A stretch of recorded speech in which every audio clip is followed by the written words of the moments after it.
There goes the Daverhood.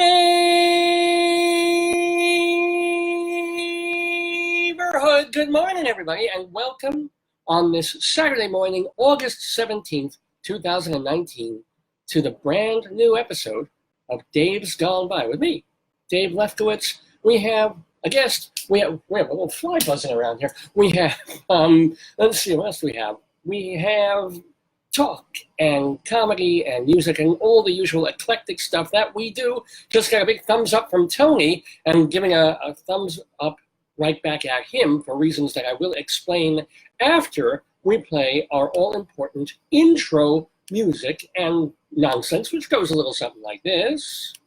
Oh, gotta pull this up too. As I said, it goes a little something like this. Good morning. There goes the Daverhood.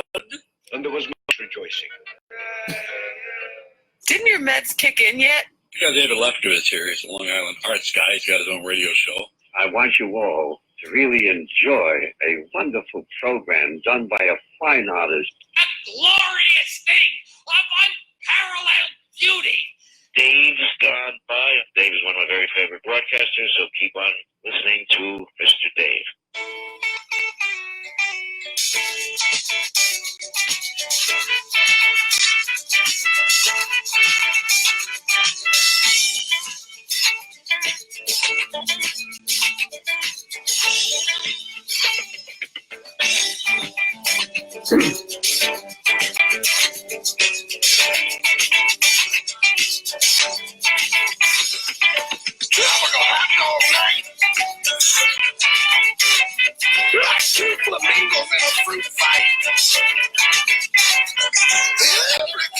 Well, as I said, there goes the Daverhood, and good morning, everybody, and welcome to this brand new edition of the Dave's Gone By Facebookio, Podcastio, Programmio of the stream with me, Dave Lefkowitz. My wife, Joyce, is manning the Facebook portal, and she'll be up with us in a little bit to do Greeley Crimes and Old Times. We'll also have our Yesterday quiz that we do every week here.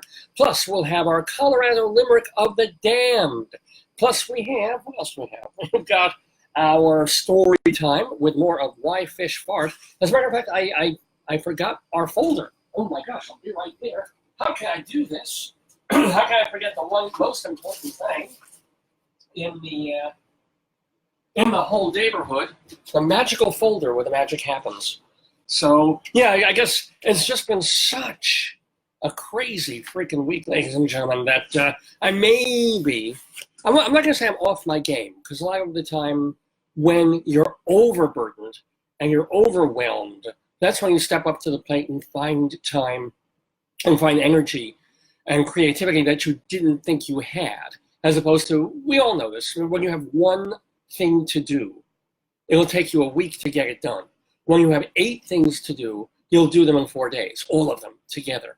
And then that's sort of become, and will be, excuse me, my life for a while now. But what a nutty week that I'll tell you about. But first of all, welcome to Michael, and of course, cousin Cynthia. She says, only hours of the week I'm not unpacking, which is watching this show, listening to this show. Of course, we are a radio program still, Cynthia. So if you wanted to do some light packing while you're listening to Dave's Gone By, and notice how I put the clearing of the throat into saying the word while, so that you didn't notice I was clearing my throat while I was saying that word. There's real creativity there. By the way, welcome also to Michael and to Fred. Hey, Fred from Friendly, and Al. Oh my gosh, Al from a theater company I was involved with many years ago, as well as Tony, the aforementioned Tony. And for once, I'm going to give his last name. It's Tony Sportiello. It's Tony Sportiello, wonderful Italian name.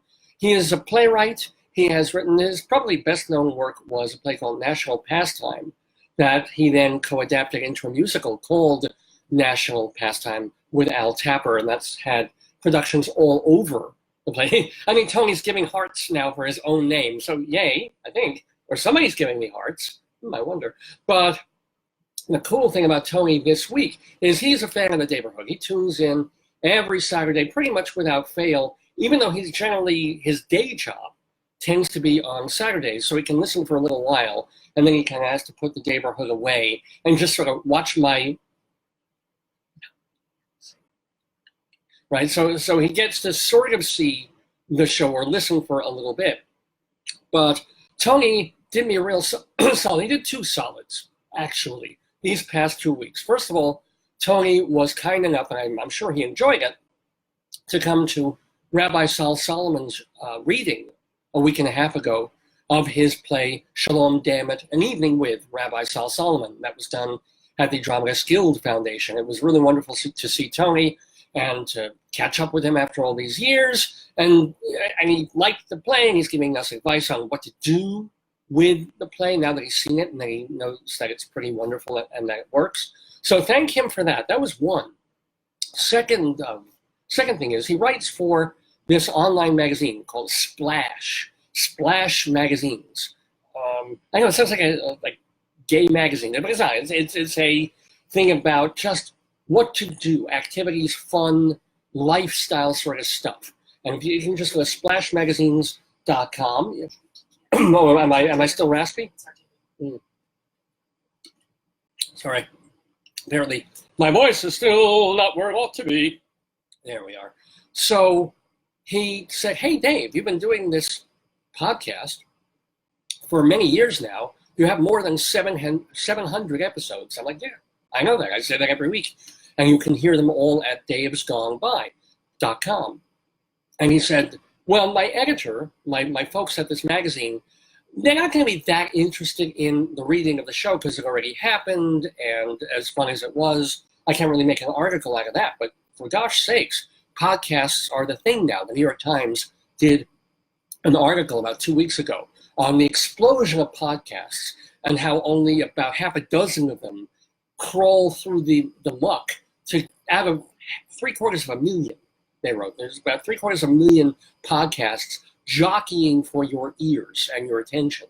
So out of them, as these things go, half a dozen tend to go to the Mark Maron level. And he said, "Well, because this is a thing, we can definitely get an article going about Dave's Gone By." I'm like, "Yes, sure, please do." So he interviewed me this week. We spent about an hour and 20 minutes or so on the phone, where he asked me all sorts of questions about the history of the show and the eccentricities of the program, which include my own eccentricities, and wrote it up in about a day, put it up there, and I couldn't be happier. It's a wonderful article, very, very flattering. Thank you, Tony. Very accurate, which being for many, many years a writer and editor of my work and other people's, knowing that accuracy can be tough. It can be really tough when you're trying to get things down, remember something that you recorded, or back in the day before I recorded all my interviews, right? When I first started in journalism, it was just pen and paper. I mean, I guess I could have brought a little recorder even back then, but mostly you get on the phone, or I would be at a computer, speakerphone on, typing answers, typing as quickly as I could. So you're not getting people actually verbatim, but you're hoping that you're getting most of the facts right. And I also remember from the day when I used to work for the theater magazine that shall not be named, that I would submit something, it would be fine, it would be great. There might be a spelling error or two, because we would work really fast back then, because it was news. We had to get the news up, even though it was just entertainment news. And then the publisher would get this irate call from a producer about a mistake, an error. And they would just be threatening and saying, "How can you do that? They'll fire this guy." And he'd have to and we find out what the mistake was. And it would be so incredibly minor, so ridiculously, not arcane, but so minimal and so ridiculous, or something would be left out, or you get the ordering wrong of producers' names producing a show because of how much money they put in and what deal they make has to do with the order that they're mentioned. I mean, stuff like that, which to your average person is meaningless. To your person in the entertainment industry has some meaning, but to the producer it means absolutely everything. So you get a little thing like that and you get called on the carpet. So I know what it is to be a writer in that position, where you have to write very quickly in the internet age. You do this interview, you're putting all this stuff in, you're figuring out what I'm going to use, what I'm not going to use, what's interesting, what's not, what will make the interviewee mad, what's going to appeal to my readers, what the editor will allow, what they're going to like. I mean, it's all in there every time you write an article. And journalists, freelance journalists, write several articles a week very often. And all things considered, Tony did an amazing job. I wondered while we were talking, when the conversation went past the hour mark, what's he going to leave out, right? Because I do this too. I write articles still. I do celebrity interviews for Long Island Woman magazine. And generally, I get about half an hour to 45 minutes with some big female musician or TV star or occasionally movie star, big important female people, if I can still use the word female in this day and age. So I mean, it's great. But I get 20 minutes with them, sometimes 40-ish. Or if the things are really rolling and they don't have to be called away to another interview, I get close to an hour. And that gives me too much. That gives me more than enough stuff for my 2,000 words that I've got to lay down. And sometimes it's better when they have to go in 30 minutes. That's all we have. First 5 minutes we're setting up, 25 minutes, and the last 5 are just quick questions for sidebar that aren't even part of the main interview. So really 20 minutes for that person. And it's generally enough for me to fill 2,000 words. So I always wonder how all these places, Rolling Stone magazine, all the way to, interviews, video stuff that you see on CBS Sunday Morning, how many hours and hours of footage that they shoot when they know that a Sunday morning interview might use 3 full minutes of that footage, or the Rolling Stone interview might be 5,000 words, but they're culling through 30,000 words of material. And I just wonder if people overdo it, right? I mean, because you want to get the gold, you want to get the nuggets, you want to get the thing that your article has about this person that the 30,000 other interviews that the celebrity has done do not have. You want to get the get, right? That little nugget, that little piece of, breaking, so-and-so likes oatmeal cookies instead of the oatmeal raisin cookies because raisins give them a rash. I've never seen, even in her autobiography, she didn't write that. I've got a reason for being as a journalist. I've uncovered something valuable and interesting to the readership about this person. And that's the game. It's part of the game. And sometimes you have to do a long interview and do the butter-up softball questions to get to the good stuff or the sneaky stuff or the eccentricity stuff. I get that. But I also get, after doing this for so long, that you can basically spin 2,000 words out of 20 minutes. You don't need an hour and a half talking to somebody, even though I had a fantastic time talking with Tony. I wish there were a director's cut of the article. I'm trying to think of what we talked about that didn't get mentioned at all. I think he mentioned my radio influences, like Dr. Demento. I think he asked me about some of my favorite interviews of all time, and I mentioned that Gilbert Gottfried made me laugh the hardest that I've ever laughed on the air. It isn't that happy sort of chuckle laugh that you do to encourage a guest, or when you think something's kind of funny and you want to get the audience laughing with you. This was just down and dirty. I almost had to stop the show, falling out of my seat over something Gilbert Gottfried said. And I don't think he mentioned the time Christine Lavin came to the radio station when I was still on terrestrial radio out on Long Island. That was really cool in terms of favorite interviews and favorite people, and having Jill Sobule on a couple of times talking to Rabbi. So, I mean, there's stuff that there's no room for the writer to do, even online when you supposedly have infinite space to write.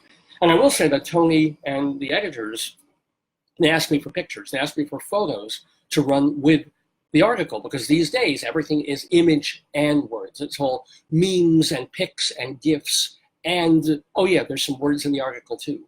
And they did this lovely job of selecting photos from my website, from davesgoneby.com, to run with the article. So we get a paragraph or two, and then a really cool photo of me and the show, another paragraph, cool photo, which I think it's very readable. It's a lot of fun. And it's so much better than this thing that other websites do for clicks. And you've all seen this, and you've all gone through this, of like 30 cast members of Little House on the Prairie. Where are they now? So you went, okay, wait, what the hell? What's up with the Little House on the Prairie cast now? I didn't like the show, even though the lead actress was on this program. Let's do Seinfeld instead. There are 30 people who have been involved on some level with Seinfeld 20 years ago. Where are they now?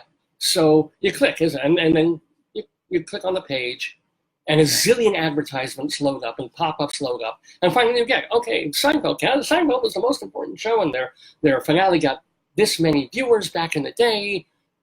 What's been happening with the folks who have been on the cast, okay? And so click Al Yeganet, and you see a picture of him on Seinfeld. Well, or he was the character that the Soup Nazi was based on, so whoever played the Soup Nazi, you see the picture of him in the chef's hat and the white chef's coat. And you read a little blurb of he played the Soup Nazi who refused Elaine and Jerry's soup.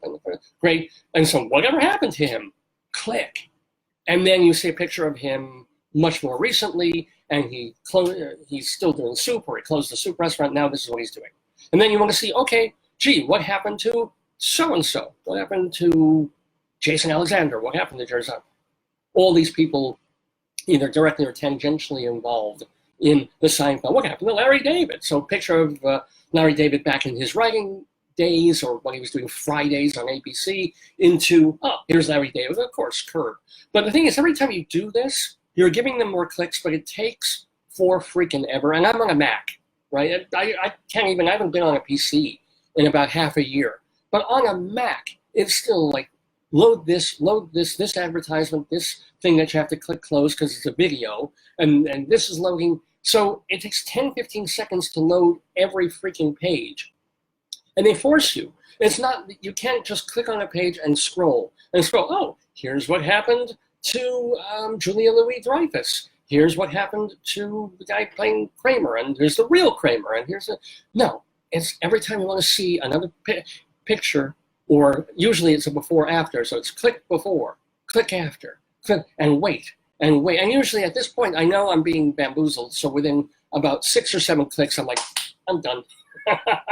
I would have read the whole article. If you had put it on one page, or 2 or 3, I would have scrolled, seen the pictures, seen what happened to them, and then next, finish up, scroll, have about 5 or 10 of the performers on the page, and read it like a person, instead of this clickbait thing, which, again, wouldn't be bad if the pages would load instantly, but they're so filled with the banners and the crap that these websites need to keep going that it just becomes impossible to read the article. And all of this is by way of saying I hate that, because I love to complain on the show, and it's something that you don't get on Splash magazines. And in the article that Tony wrote about me, that is actually, if you go to the New York section of Splash magazines, there's a little finder thing that you can click with a drop-down menu of all the different places, like Los Angeles and Las Vegas and New York. If you click New York and you load up the page for Splash magazines, I'm on the front page today, so that's because we're doing the show. So again, thank you. If you go lower down on my Facebook page, there's a direct link, like I posted a day or 2 ago, to the article. And Tony says, we could have done a whole second article at least as long, but damn word restraints, says Tony. Tony says next time. I was going to tell Tony, if we make it to 1,000 shows, 1,000 shows give me 10,000 words. How's that, Tony? And by then it's all going to be video anyway. So you probably just post a video on the website of me yakking just like I'm doing now. And I think Tony's giving me a thumbs up, or somebody is. And Al, and welcome, by the way, to Segar. And give that man a cigar. Mark and JL and Karen from my library, and all the folks who are tuning in, and Iris, who we will be talking to. Let me mention that. Iris Dorbian has been a long-time friend of the Daverhood. She started as a theater journalist and critic as well. She was writing for, I think, Stage Directions and Lighting magazine, or Lighting Horizon, some lighting stage tech theater magazine. Gave that up to start doing business writing, where she's making a real living, man. She has to get up at, I think, 4 in the morning. Well, Rabbi Saul will talk to her about it, but she's got to do these articles about real business trading and stuff I will never, for the life of me, understand about how companies and corporations work. I shared the link. Oh, Joyce is talking, to Tony's article Yeah. on Facebook. Well, thank you. On my watch. Joyce was manning the stuff on Facebook downstairs. Wondering. She was sending out the link to all those people watching to Tony Sportiello's article.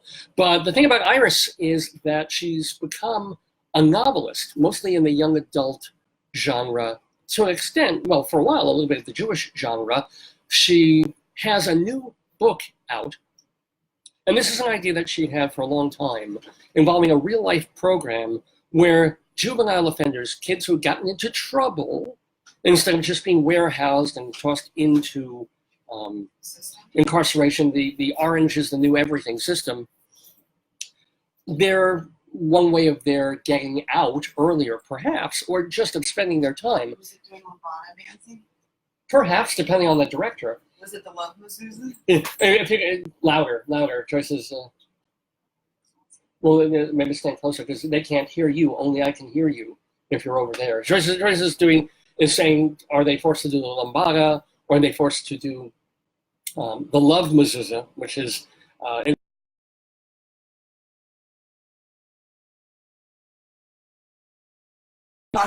oh, how wonderful! Due to poor wireless connection, your video has been paused. It's actually good because I couldn't hear you when you kept going in and out. Let me. Well, we're trying to reconnect. I'll be right back, folks. Wait. Welcome back. Sorry about that. Sometimes, it's only 2019. They've only had 40 years to perfect the internet. But here we are. We're still doing the Dave's Gone By Facebook podcast program of the stream with me, Dave Lefkowitz. It is our 709th episode of the program. We're calling it peer pressure. P-E-A-R-E, in terms of peer as in Shakespeare pressure, because as we were saying, our guest in the Daverhood a little later on is Iris Dorbian, and she's become a young adult novelist. She took this true story of young people who've been incarcerated or are about to be, juvenile offenders, and they're put into this program to act and to read and to learn about Shakespeare. And that's supposed to kind of help them get along back in regular life and to understand that there's a world out there beyond the world that they think they know, or the only world that they think is open to them. So she was going to write a nonfiction book about it, and just didn't happen and couldn't get a publisher interested. But when she had the idea of turning it into a novel for young folks, suddenly publishers bit. And now she has the book called Sentenced to Shakespeare, kind of a cool name, Sentenced to Shakespeare. And we'll be talking to her about it and also about her life as a business writer. That'll be on Dave's Gone By. I won't be talking to her, of course. Our most beloved interviewer, the great, the one, the only, the Jewish Rabbi Saul Solomon, will be doing the interview with her. And Saul, of course, is on this big high because he did, or actually he's not on a big high, he's on a big high, because he did his one-man show with two people, Shalom Damek, an evening with Rabbi Saul Solomon, just a week and a half ago at the Dramatists Guild Foundation. But anyway, thank you for tuning in, and thanks for tuning back in. All the folks we lost thanks to our internet issues. But Solomon, well, that's a new one. Hello, Solomon. And Karen and Martha and Miles and Iris came back to us. Welcome back. Good thing you did, because we're going to get you on the phone in a little bit. What else? What else do I need to tell you? Well, I was talking about Tony's article and how easy and fun that is to read and how many photos are in it, and that you should enjoy it. And Tony's back giving us a thumbs up one more time. So yay, Tony. These are the vagaries. This is why you keep pushing in the article, and I kept pushing when I was saying, it's like, if some organization wants to pick this show up, if some radio station wants to come and grab me 16 years into this, I'm here. I'm waiting. I have a bank account. I can use it. So what was that? I work for cheap. I will absolutely work for. I'll work for matzah and a hand job.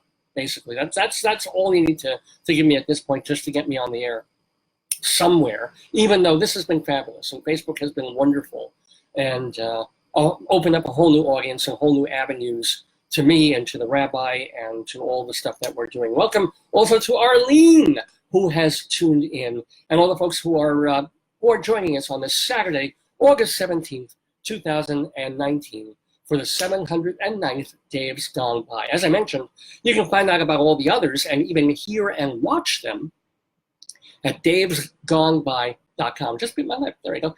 davesgoneby.com, because we've had archives going back to our very first program in October of 2002. It was audio only, and it's virtually all audio up until about a year and a half, 2 years ago.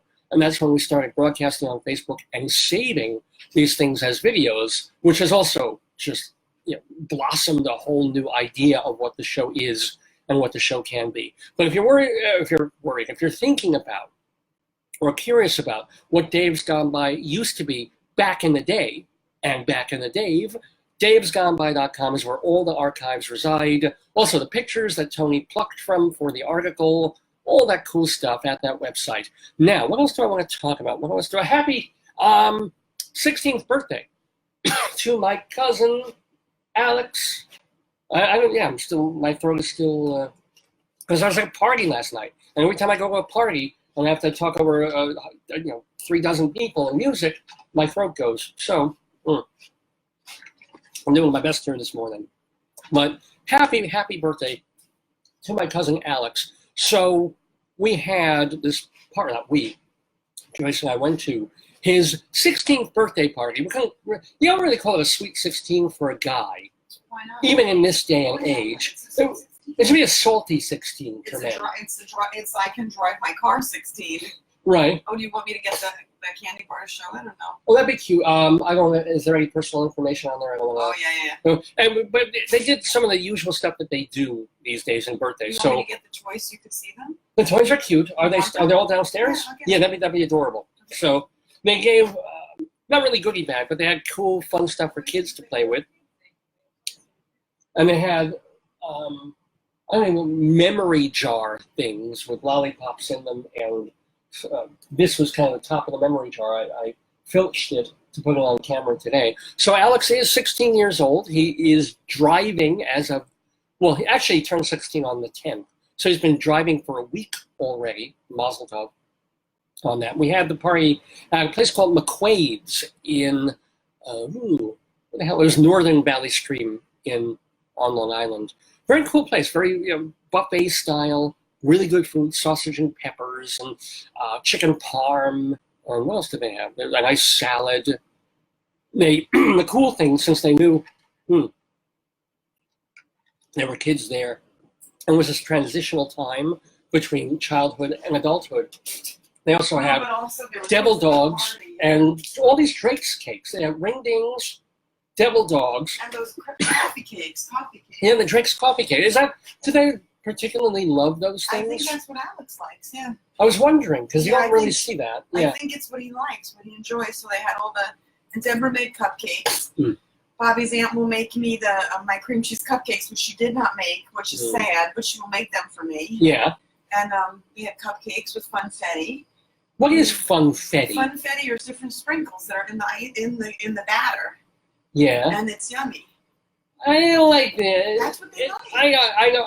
It's just a visual And thing. there was a cake with so the funniest thing is everyone there is in the fire department. Yeah. So they're listening to the scanner, and if the scanner goes off, the whole place would clear out.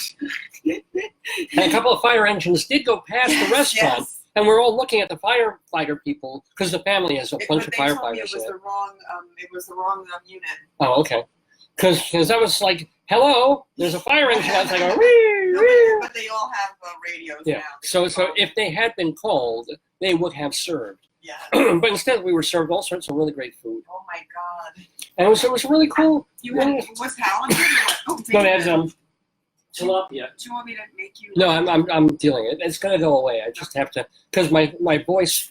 Did you drink coffee? Yeah, my coffee's Do you here. want more coffee? No, I'm good. Thanks. Coffee. Ooh. Ah.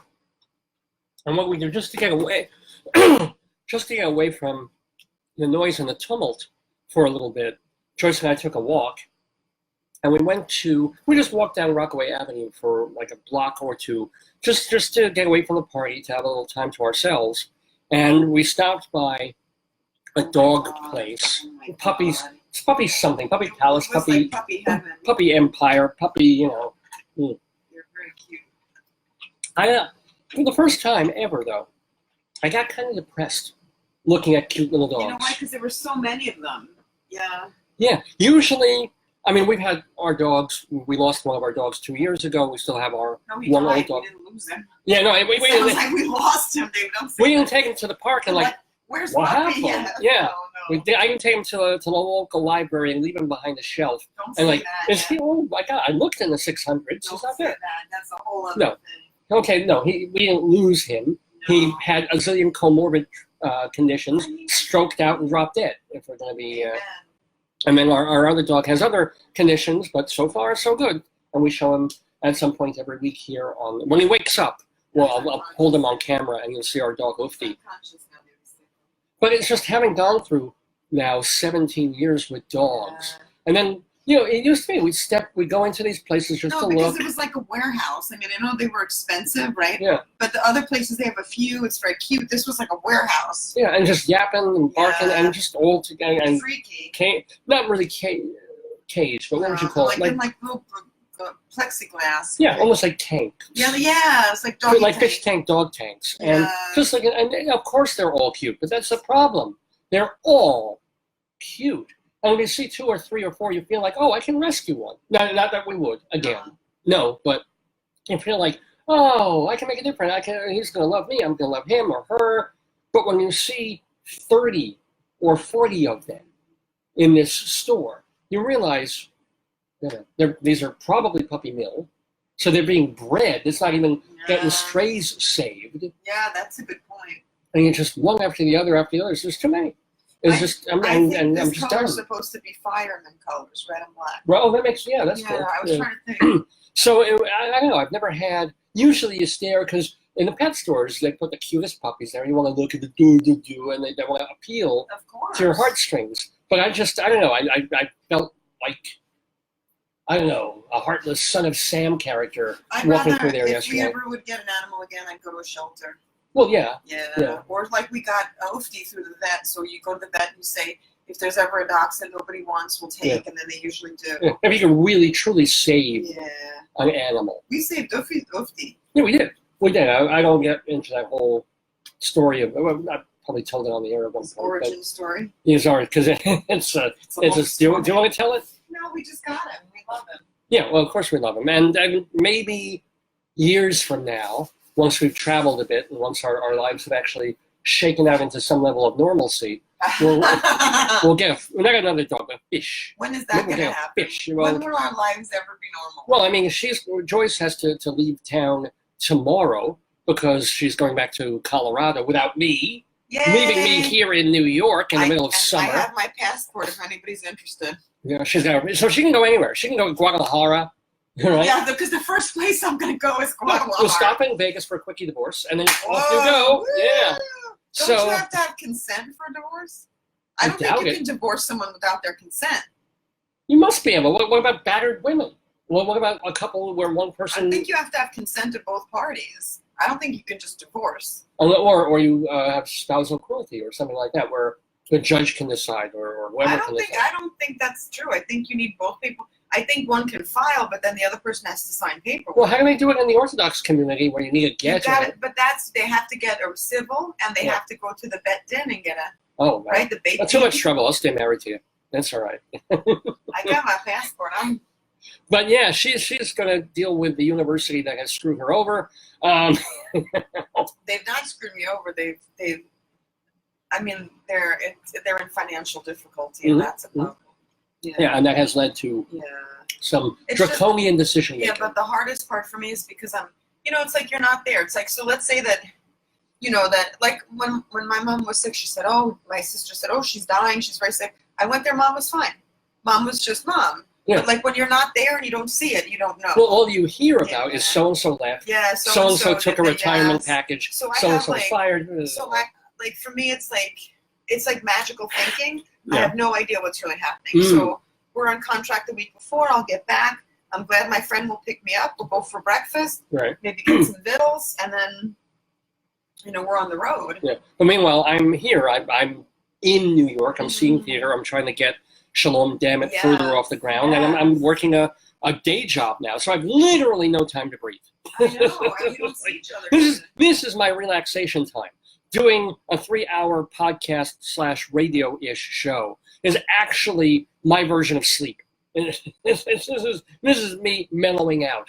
But you love your show, Bobo. Oh, I love it to pieces. So I would hate to stop doing this and sharing this with all of you people like Martha and Miles and Iris and Tony and Arlene and Annette and Kenny and Stephen, who gave us a lovely, lovely review of Shalom Damn It on his Facebook page that he posted to other folks. And it's just a really, not only a very, very nice review, but a very well-written one. Thank you, Stephen. And Fred from Friendly rejoined us, and Cynthia, cousin Cynthia, and all the folks who... Oh, I gotta go start the watch party. Oh gosh. Yeah. Joyce will be right back. Let's see, what will we do while she's...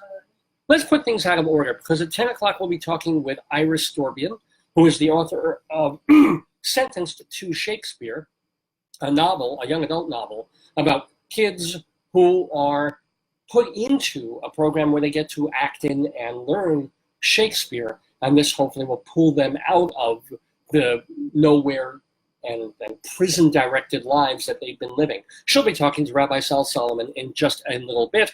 Also, we'll go inside Broadway for news of the Rialto, and I'll also be reviewing a couple of shows. We'll have our Yesterday Today quiz, where you get to play against cousin Cynthia and see if you can get the trivia clues for all the things that happen on this date, August 17th, in history. So I give you little questions, and you get to answer them. What else? And, of course, more story time. And, oh, this book I can't do without. Why Fish Fart, ladies and gentlemen. Yes, all these gross but true things you'll wish you didn't know. So we've been paging through it, little mini chapter by little mini chapter, from the author Francesca Gould. All of that and more here on the Dave's Gone By Facebook, yo podcast, yo program, yo of the stream. So why don't I do, let's do the Colorado Limerick of the Damned. Well, let's get that going. This is a thing, because Joyce and I have been living for almost 10 years in Colorado. And very recently I just said, you know what? It occurred to me to write a stupid little naughty little poem about a town or city or municipality in Colorado. And then I wrote another one, and another, and another. And I've got about 70 of them. All these different places, trying to write the weirdest, funniest, sickest little limericks that I could, because that's what limericks are supposed to be. They're 5 lines long, and the last line tends to be a punchline or a kicker, unless you're Edward Lear, who was really lazy and just basically repeated the first line as the last one. Shame on you, Edward. But no, we try and get a little more creative than that here in the Daverhood on our Colorado Limerick of the Damned. If our iTunes would only open, that would be nice. Hold on, let me see if I can, there he is. Thank you, iTunes. Thank you so much for joining us. So, here's the intro. Wow, everything technical is going fluid. Let's try this again. A limerick is a comic verse of 5 lines, in which lines 1, 2, and 5 will end with words that rhyme. And likewise, verses 3 and 4 also end with words that rhyme. So this is a limerick. Rocky Mountain, Colorado,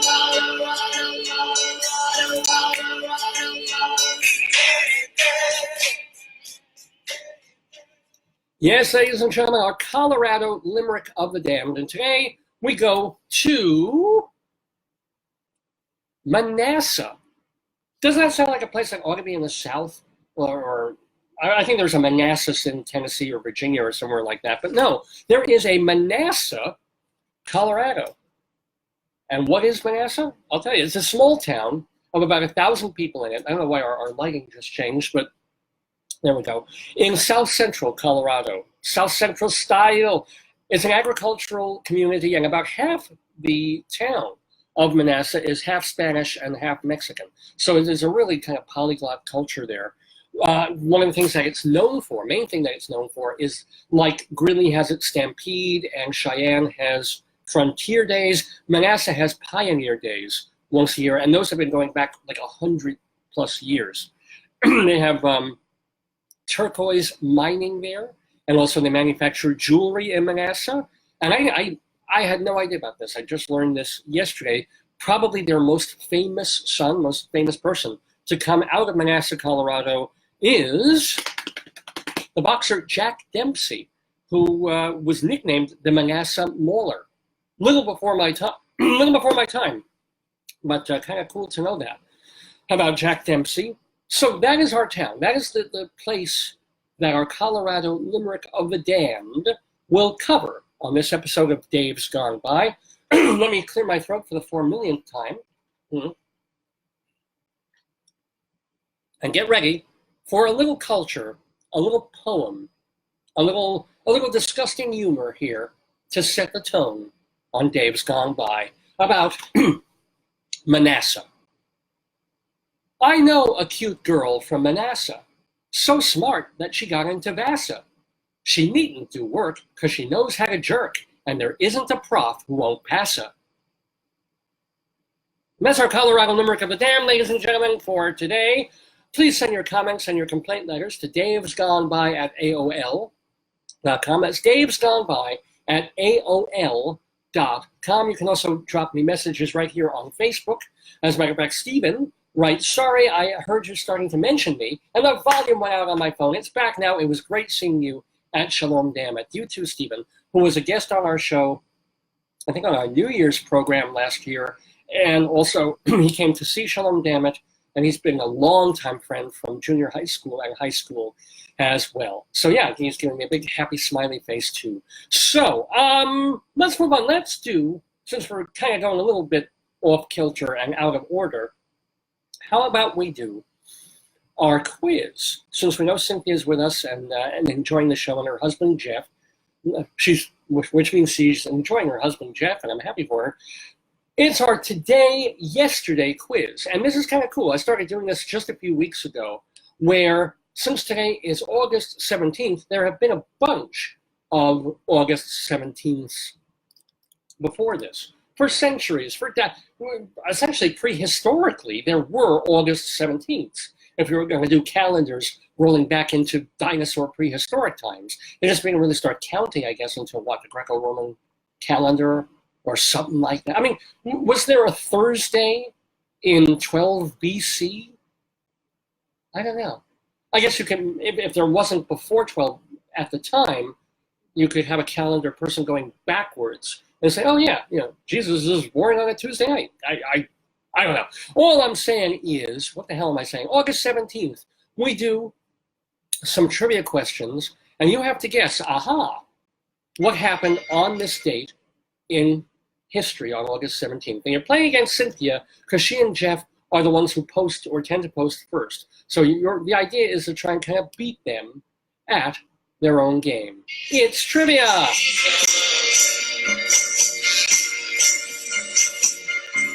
Now what can you tell them? And what can you say that would make them defensive? I know there's an answer. I know. Yes. Long time to get to that little piece of that song here on Dave's Gone By. But yeah, let's go with our Today Yesterday quiz for today, August 17th, 2019. Are you ready? I know you are. All right, here we go. On this date, in 1903, the publisher of the St. Louis Post-Dispatch donated $1 million to Columbia University to establish what award? I'll read that again. Back in 1903, publisher of the St. Louis Post-Dispatch donated $1 million to Columbia University, that's a hint, to establish what award? Oh, I don't have my little player thingy. I guess I can do the. Wait, what? Here you go. Calm down. No, you know what I can do? No. I can use this. No, this is better.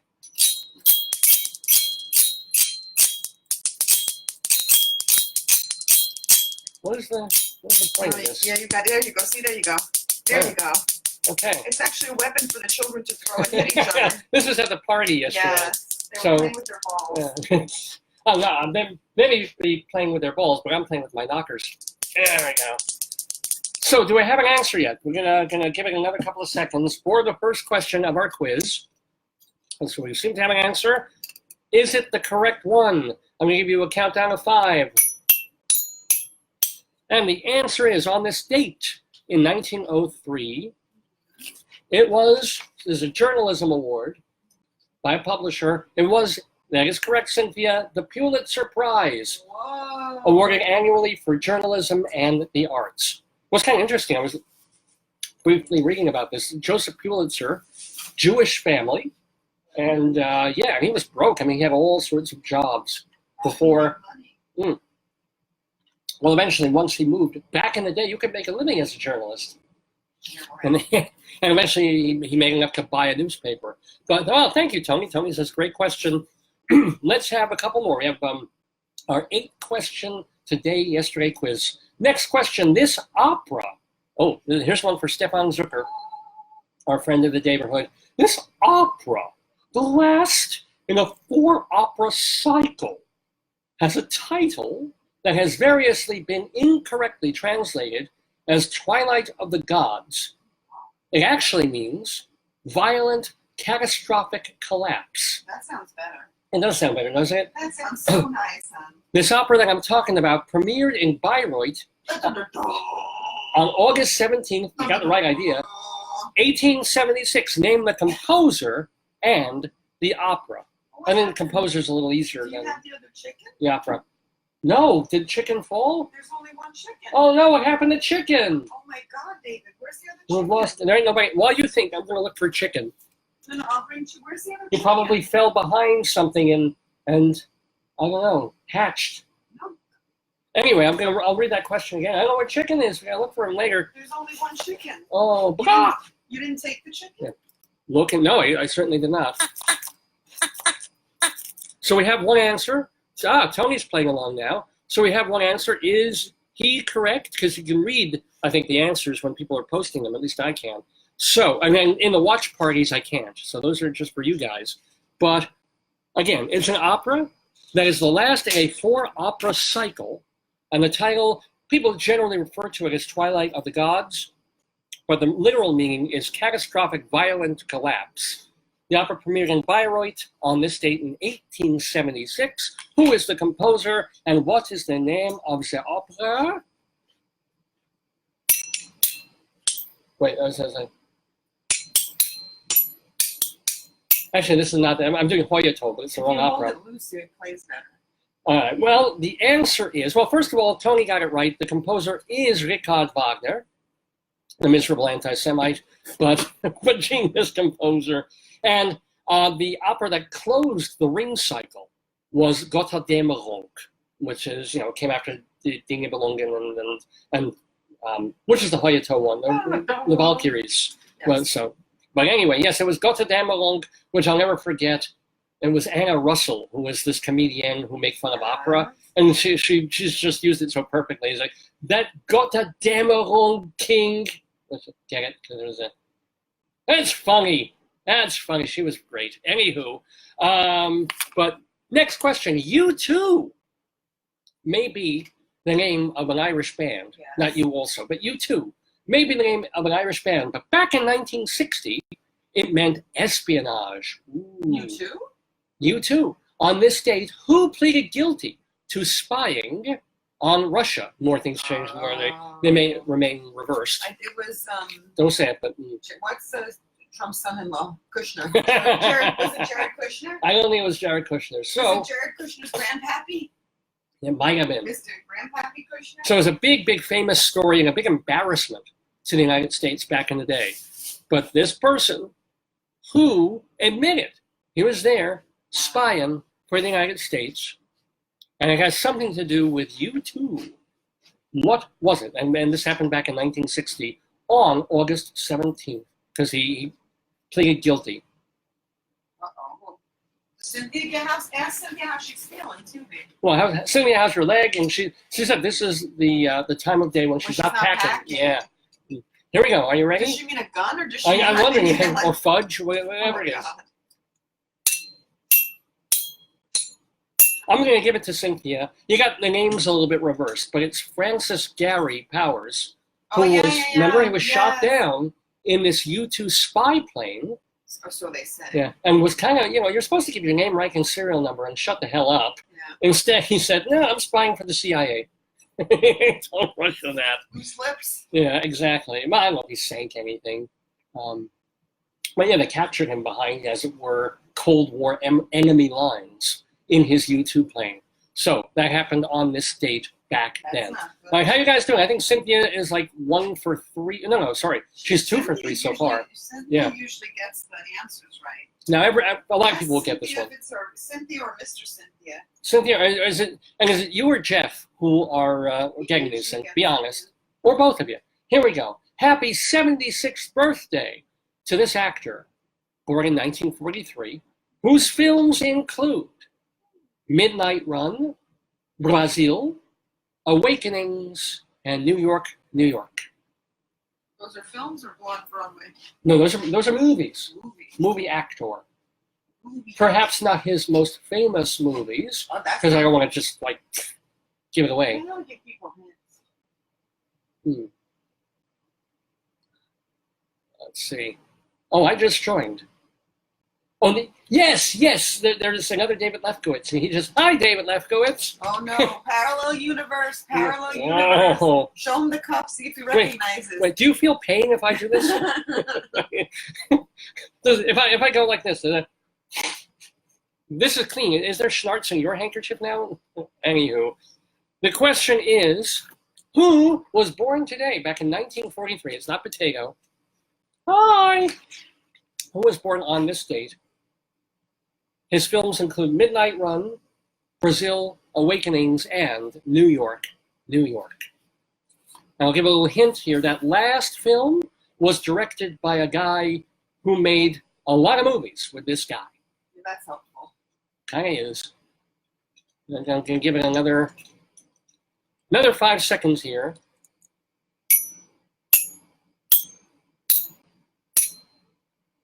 Start spreading the news. The director of the movie, flop movie, New York, New York, which starred Liza Minnelli, I'm pretty sure, also co-starred Robert De Niro, and was directed by Martin Scorsese, who of course used De Niro in Taxi Driver and Casino and Mean Streets. And of course De Niro was in The Godfather as well, and Goodfellas, great film, and Meet the Fockers. How can we leave that one out? So Cynthia and well, Tony, you posted after I already said it. That's not. I'm sorry. You do have to buzz in before I say the answer. I know there's a delay, but seriously. He's trying. Okay, we'll give half credit to Tony. He tried. Cynthia gets it. Did he spell it right? Did he spell it right? Oh, let me get the schmutz off your head here. Please get the. I'm not shiny though. I don't think so. A little bit shiny. Joyce has these pads, and not her maxi pads. These are things that take the shine off your head, which you're supposed to do before you go on the air. But we don't care. This is why I'm still doing internet radio. Ew. Yeah, show the goo. Show the horrible oil and sebum that is leaking out of my face. Where's the other one? Don't be rubbing me down there now. Oh, anywho, let's go on. No, keep doing this. We now have even more people watching. People are watching this. Okay, ladies, first you take... How on earth do we have more viewers now? First you take the pad and you wipe, you clean the sweat from the person. If I did this to you in a spa, it'd be $300. I know. But it's just out of the blue, like 3 more people started watching on cam because you're doing this. It's because when you're not shiny, people like it. If you wipe my ass, well, I have a dozen greasy people. You are. You're like a oil. Yeah, I'm a grease monkey. I am. You got a lot of grease, buddy. All right, we have another couple of questions in our today-yesterday quiz. Another actor birthday, 59th birthday for this controversial actor who made his debut, didn't know this, in a Little House on the Prairie episode. Wow. Later on, he went on to win 2 Oscars. Michael Landon? No. For Gene Wilder? the Oscar-winning films were, Wilder was already established before Little House. Mystic River and Milk. Like Harvey? Bum, bum, bum, bum, bum, bum, bum, bum, bum, bum, bum. So who's the actor? 59 years old today. Controversial guy, that's sort of a hint. And was in the film Mystic River and Milk.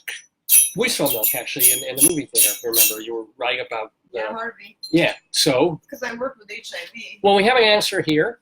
Tony, yes.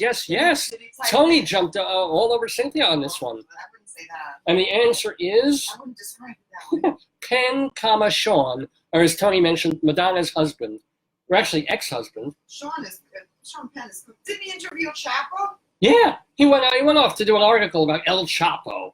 Went for I think Rolling Stone. Everybody wants to be Hemingway, you know. Oh, all right. Well, okay. Yeah. Let's see. Sean Penn, of course, also ex-husband of the Princess Bride, ex-boyfriend of Charlize Theron. Not too bad. Charlize. Is it Charlize? Charlize Theron. Well, she lets me call her Charlie, so that's yeah, fine. Right. Thanks. In your dreams. Fast Times at Ridgemont High, At Close Range, and the Woody Allen film Sweet and Lowdown. What did he play in Little House on the Prairie?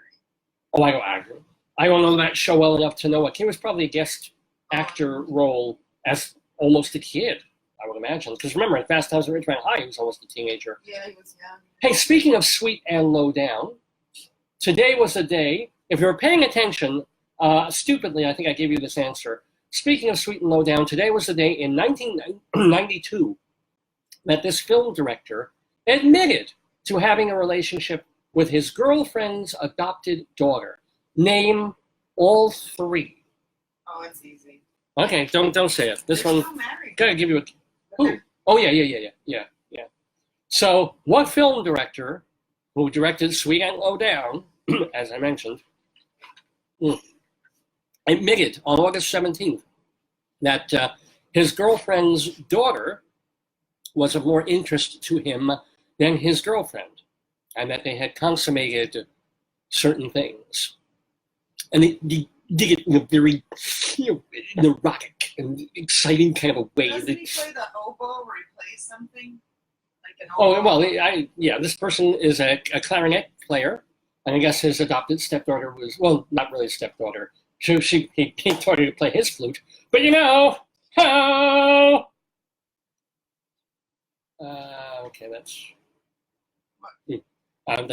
I thought it was my guest calling in, but not. Yeah, we're calling out to her. And yes, the answer. Cynthia got this one first. It is, of course, Woody Allen. Would you like a phone? I'm using this. So we're gonna call in, and in just a couple of minutes, Rabbi Saul will be talking to Iris Dorbian, the author of Sentenced to Shakespeare. So you're not gonna want to miss that. That's gonna be a lot of fun. And don't miss Inside Broadway coming up.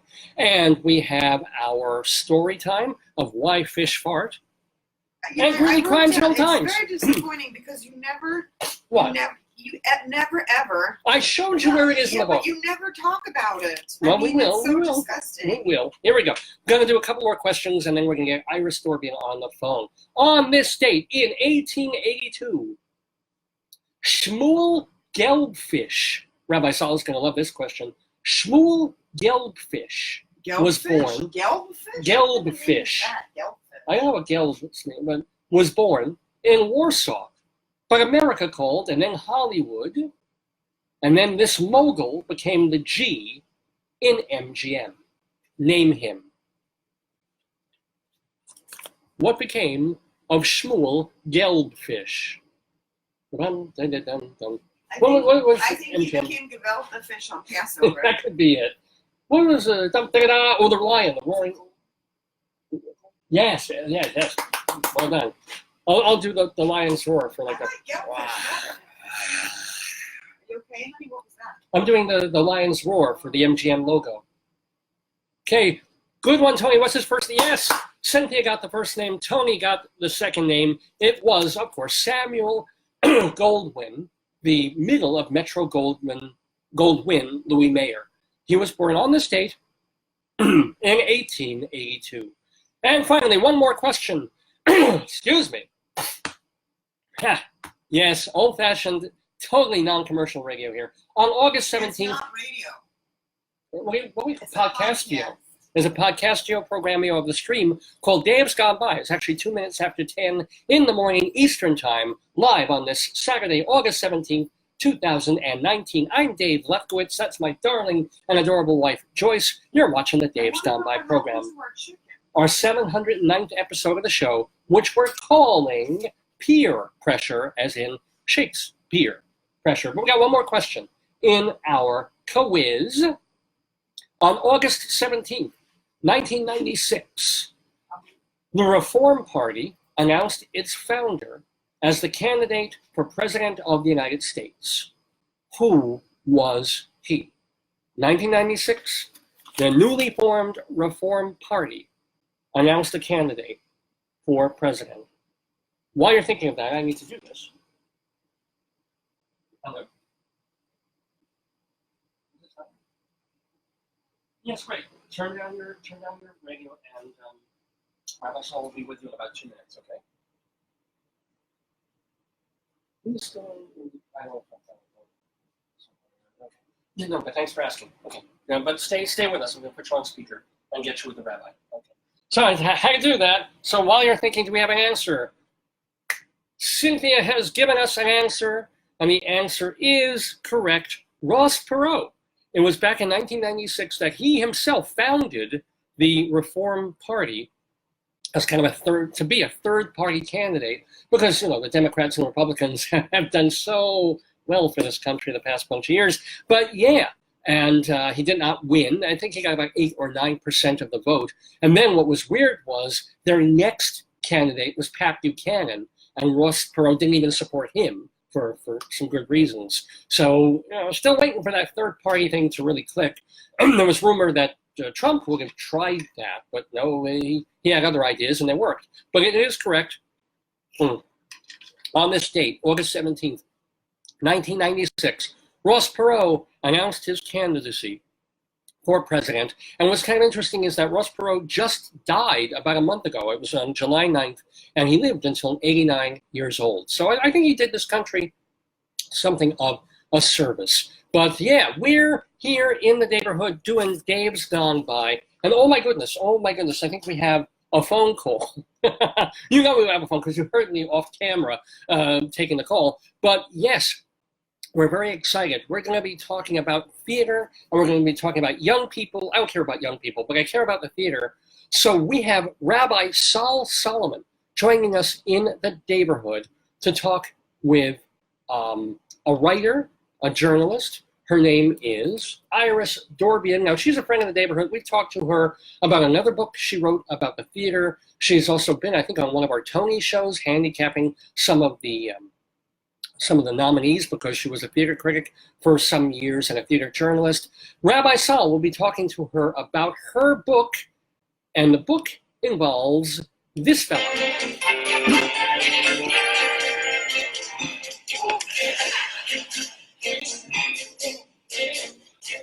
The girls today in society go for classical poetry. To win their hearts, one must quote with ease Aeschylus and Euripides. One must know Homer. Oh, shalom! Shalom, my friends. This is your old pal, Rabbi Saul Solomon, founder and spiritual leader of Temple Sons of Bitches in Great Neck, New York. And I am delighted and thrilled and excited to be talking to an authoress, ladies and gentlemen, and a Jewess. Her name is Iris Dorbian, and she has been on the Dave's Gone By Facebookio and terrestrial program in the past, but now she has written a book, and the book has to do, well, we'll ask her about it, but it's called Sentenced to Shakespeare. She is with us. She's pushing the book, and we are pushing her. Shalom, Iris. Hello. I'm good. Wait, let me make you a little bit louder because we want to make sure everybody can hear you and hear you clearly. Oh, look how low you were. There we go. This will be better. All right. Now say hello again. Say shalom. Shalom. Oh, there we go. That's a beautiful thing. Oh, I'm good. I'm good. Thank you so much. So, first of all, most important, you may have asked me this before, but what is your Hebrew name? Edith. What? Edith. Edith? Like Edith? Edith. Wait, Gavaz, wait a minute. Hold on. Let me lower you. Can you spell it? I-R-I-T. Oh, Edith. I see. I was actually hoping you would spell it in Hebrew. But so that'd be Yud, Resh, Yud again, and a Taf. Am I right on that one? Yes. So how did Irit turn into Iris? How does the Taf turn into a Suf? I don't know this. But yeah. I was born in America, so it was Americanized to Iris. Actually, I was named after my father's maternal grandmother. But her real name was Ita. And when my parents were pregnant with me, they wanted to name, if they had a girl, they wanted to name the girl after my father's maternal grandmother. But they were looking for an American English language equivalent. And at that time, this was the 60s, my mother was a big fan of this actress comedian named Edie Adams. Oh yeah. And she liked the name Edie because she just loved Edie Adams. But my father didn't like that name.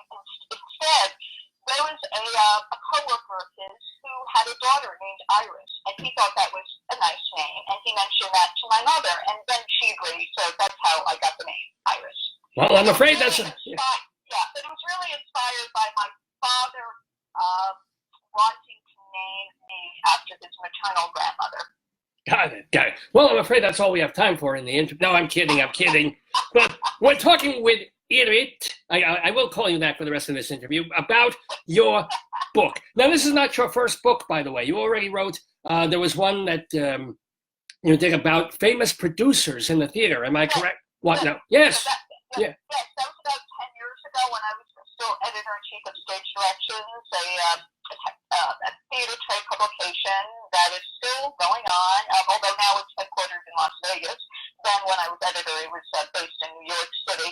But the book that I wrote was called Great Producers, Visionaries of the American Theater, and that came out about 10 years ago, 10 or 11 years ago, and it was published by Allwood Press. And just remind people, what are some of the producers that you got to talk to for this book? Oh my God. I spoke to Daryl Roth. I spoke to Andre Bishop from Lincoln Center. I spoke to Jack Bertel of G. Jameson. Now, when you're talking to all these producers, not once did it occur to you that I have a friend, Rabbi Saul Solomon. He has a show that should be on Broadway. Do you think maybe, you could give a little money? This didn't occur to your head? Not once? God damn it. Well, it was 10 years ago, 11 years ago that I just... If they had given me the money, I would have thought of the show. The show wasn't even there yet, but if you say, here's $8 million. Let me put you on Broadway for a week and then take the rest and go to Bora Bora, like in The Producers. I would have totally done that. Completely done that. But it was about 11, 12 years ago when I did the research. That's fair. These producers. It was the summer of 2008, 2009. Then you wrote another book. It was more of a personal coming-of-age story of yourself in the 1970s. Well, that was like a self-publishing thing. I mean, I did that briefly. That was about a girl that it's coming of age that's set in the 1980s, downtown New York. But I self-published that just briefly, and then I unpublished it just because I might want to revise it. So that was that. And then a few years ago, I wrote a coming-of-age story that was loosely inspired by my father's experiences as a 14-year-old Holocaust survivor in a DP camp in Germany after World War II. Can I just wait? I'm going to break you there for a moment, because thank you for doing this.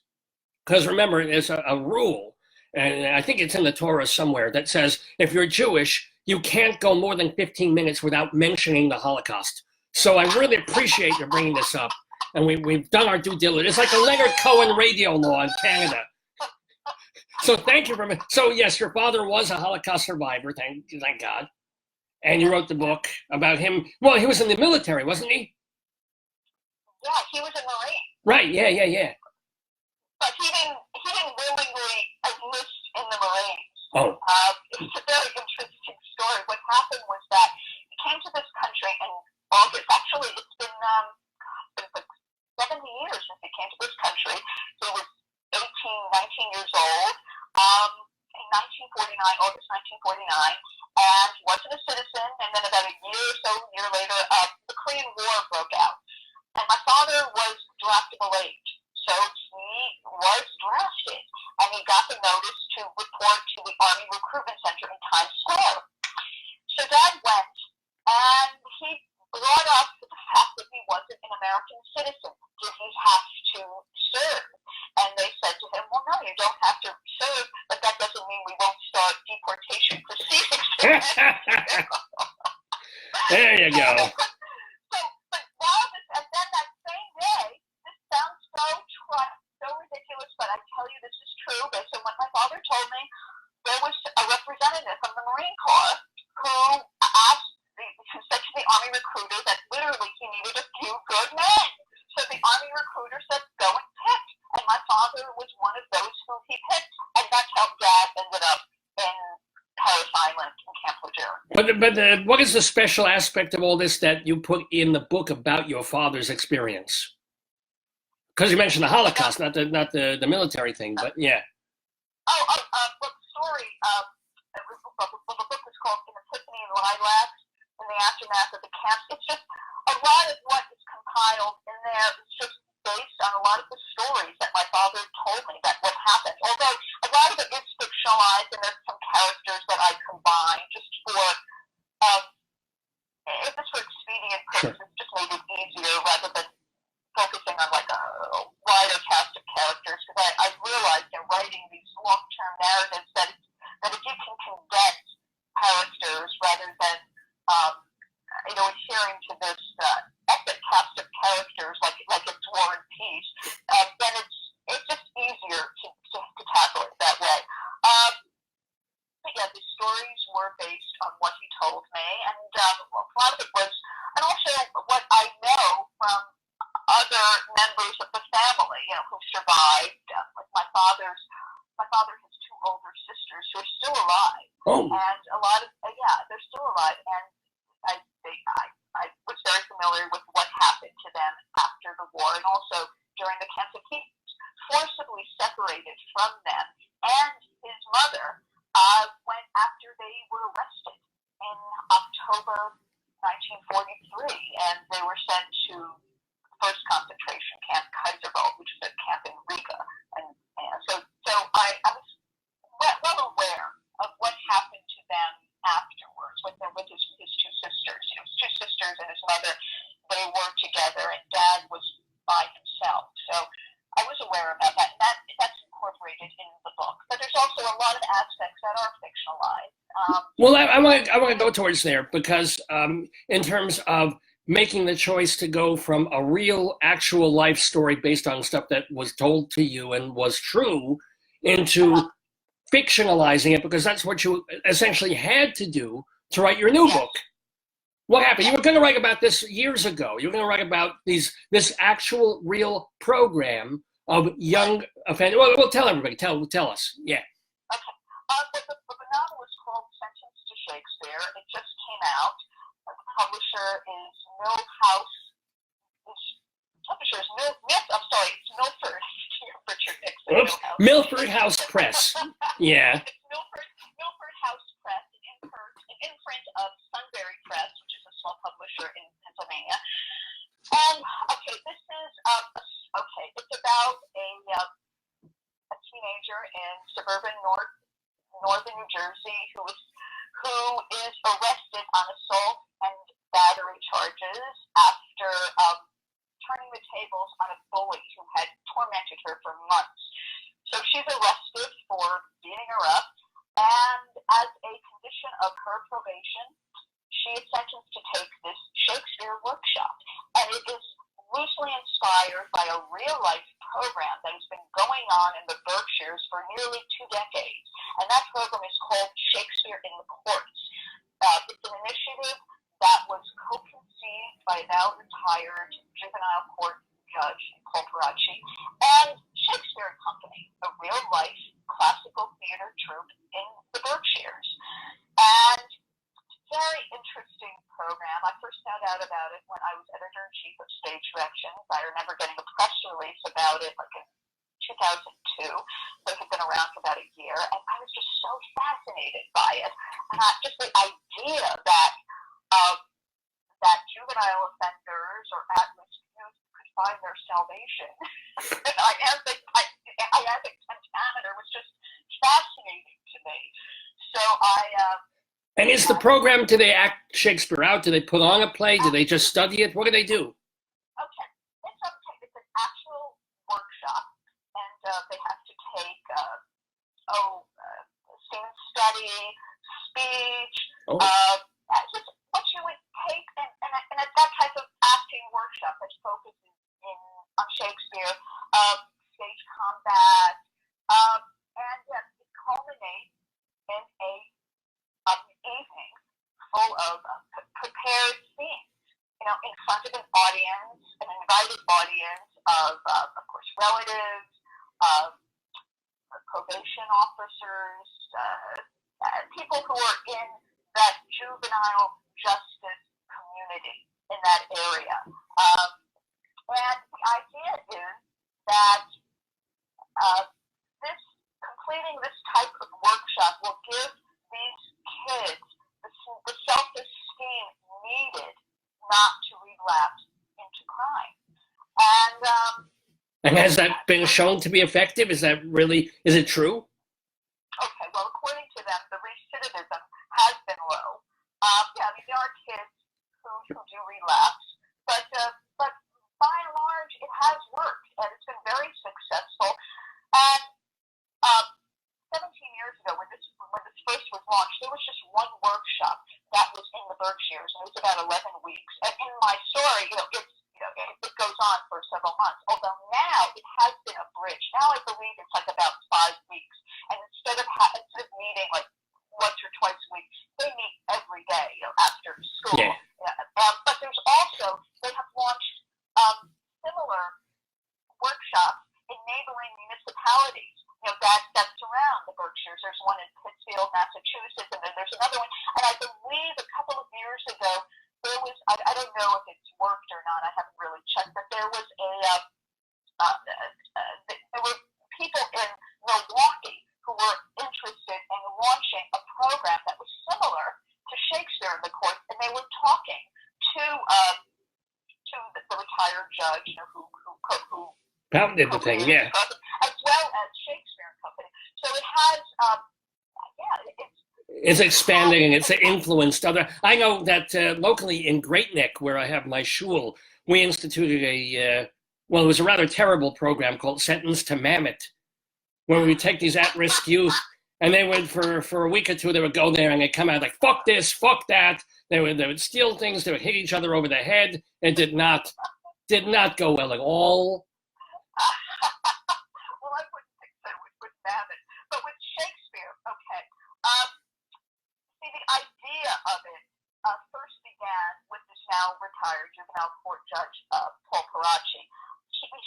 Before he went to law school and then became a judge in the juvenile court system, he was a principal. And he noticed, because they used to do,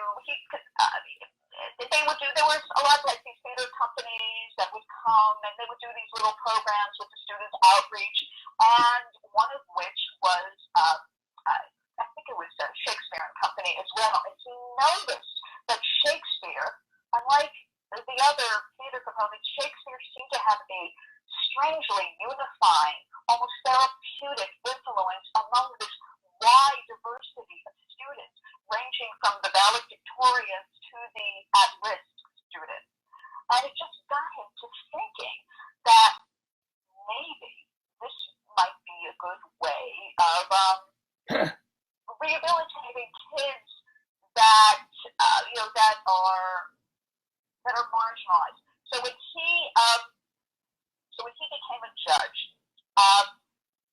he noticed that, to prevent the recidivism among the juvenile offenders, he had this idea about this rehab for these kids centering around the Shakespeare workshop. And then he reached out to Shakespeare and Company about this, and they thought it was a good idea. And for about a year, they would meet, they would just flesh out this program. And then it launched in early 2001. This was months before 9/11. And it did well.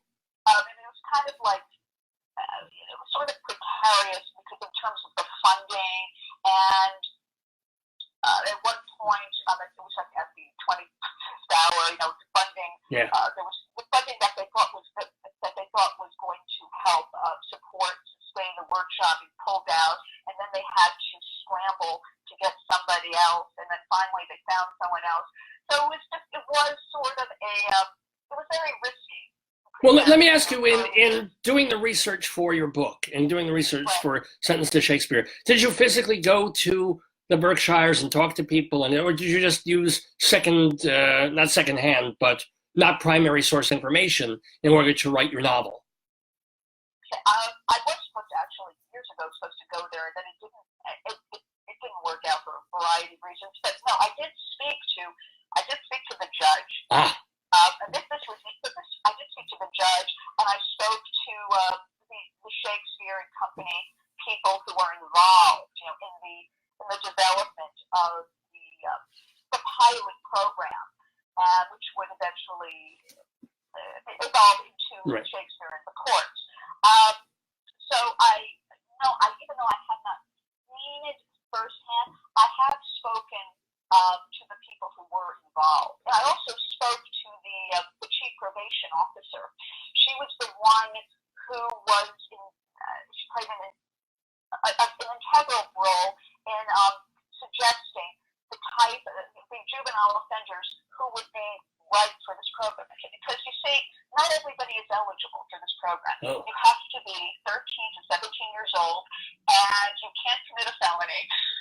Oh, so wait, who gets sentenced to that? I mean, if you haven't committed anything bad, how can they force you to? Yeah. Okay, you can't commit like a first-degree felony, like no murder or something. Yeah, because Shakespeare has no murder in it, But yes, I mean, so you have to be the right person, and it's her job to find out, who, in this pool of juvenile offenders would be correct, and then she speaks to their lawyers, and then they work out a deal with the judge, So that was her part. So initially, this was like this was about a year or two after my producer's book came out. I wanted to write a nonfiction book on this program, and so I spoke to her about it. And I put together a proposal and everything, and it got some really great response initially. There were some agents who were interested, and then the recession happened, and that kind of put a freeze on it, because then nobody wanted to take on anything unless it was a short thing. So, and then that got backburnered, that particular project, and then a lot of things happened. I moved from theater journalism, and I moved to B2B journalism. I was covering media. B2B mean business to business, as opposed to I go bracha to bracha, but you go business to business. Yeah. Right. And then I lost that job, and the recession happened, and then I was just trying to find freelance paying opportunities, and business presented itself to me, and then that's how I started writing. Well, can I ask you, Iris Dorbian, we're talking with, how do you even understand the crap that you're mergers and acquisitions and stocks? Do you even understand it, or are you just spinning bullshit? No, I understand it. Really? You can't write about it unless you understand it. It took a while. I read. I asked questions. I was lucky enough to be hired by people who were willing to teach me, although I did have a little familiarity about private equity and venture capital. And they taught me things like the main differences between private equity and venture capital and other things. And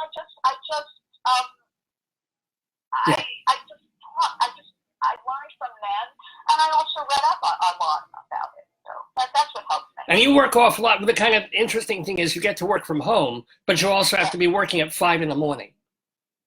I not really used to be. Yes. Oh. It used to be a couple of years ago. I had to get up at the crack of dawn because I was helping the editor with the newsletters, trying to draft news briefs that would go into the newsletter. So I would go through the wires like 6 o'clock in the morning, looking for breaking private equity venture capital. God. However, things have changed since then. So now I don't get up that early. Thank God. Not too bad. I do get up early, but I just start working like around 8:30, and I start posting about 9:30. Oh, it's like a normal gig. This is fabulous. And by the way, where can people read your business writing?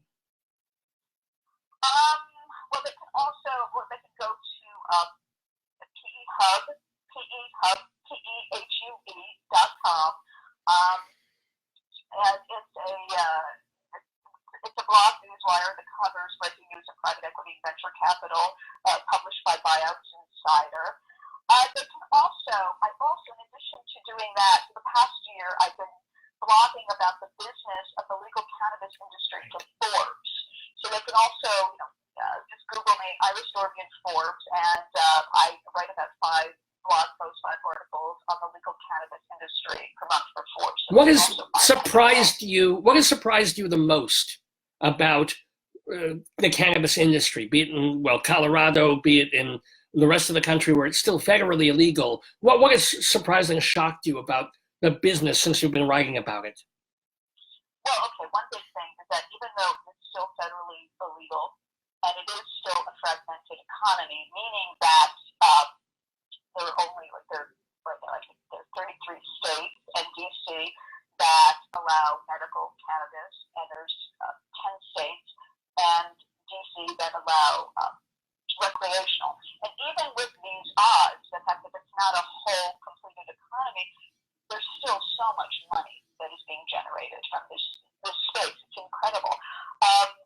According to these leading researchers, BDS Analytics and Markview Group, it's revenue is I believe it's like 60 to 20 billion that is estimated to be pulled in within the next few years. Oh my God!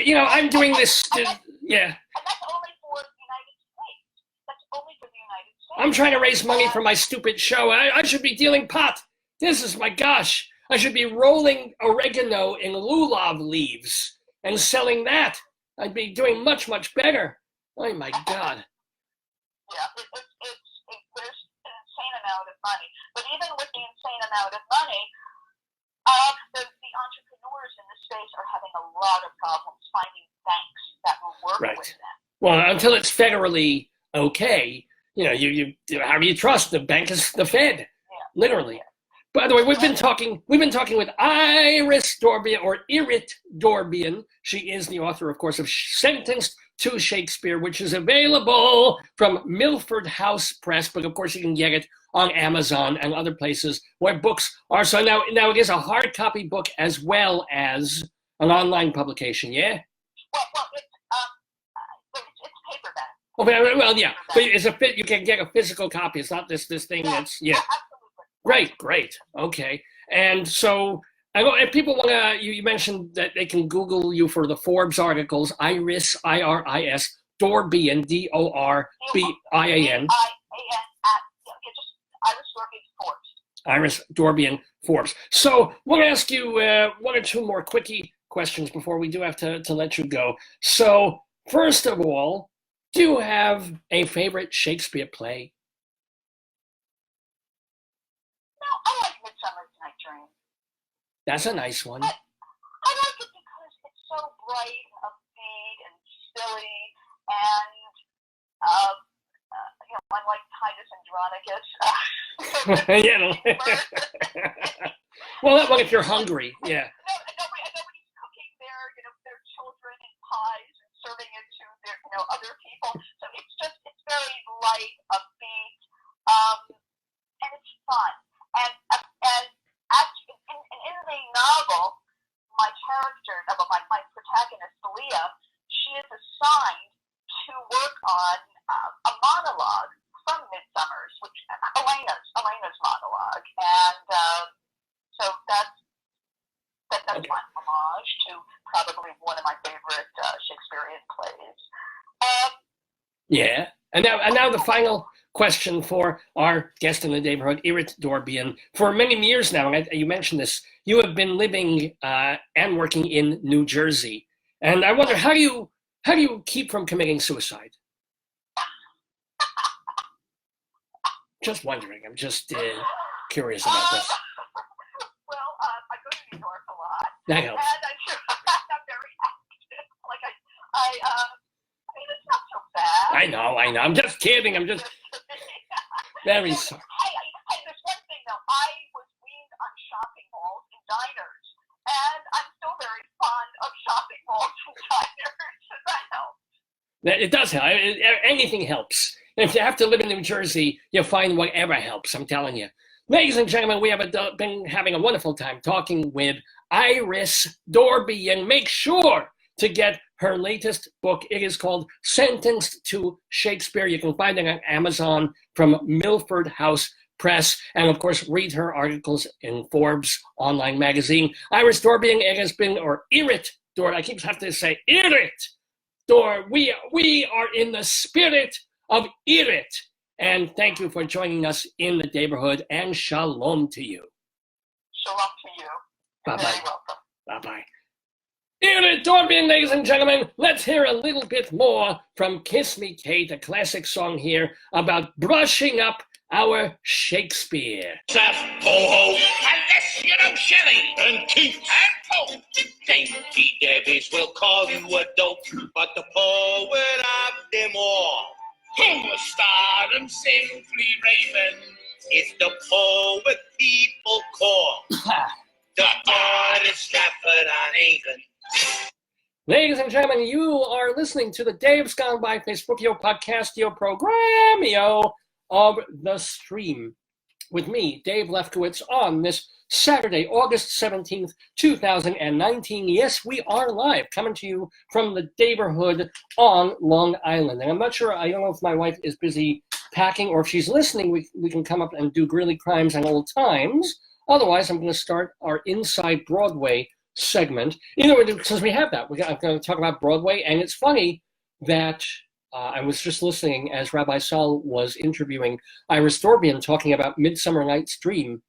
I'll be talking about a version of Midsummer Night's Dream that I just saw a week ago off Broadway. That was a lot of fun. So mention that. And also I will review the Broadway production, the musical version of Pretty Woman that I finally got to see this past week. So that'll be on Inside Broadway, as well as we have our story time coming up, as promised. Why Fish Fart, ladies and gentlemen. Oh, you know you want to hear that. And what else do we have? We have, well, we did our Today's segment. So we just have Inside Broadway to go. Yesterday quiz we did. Story time coming up. And of course, Greeley Crimes and Old Times. All that sort of fun. Whoop, my little mini recorder just stopped. So, we give another minute or two. Why don't we go Inside Broadway?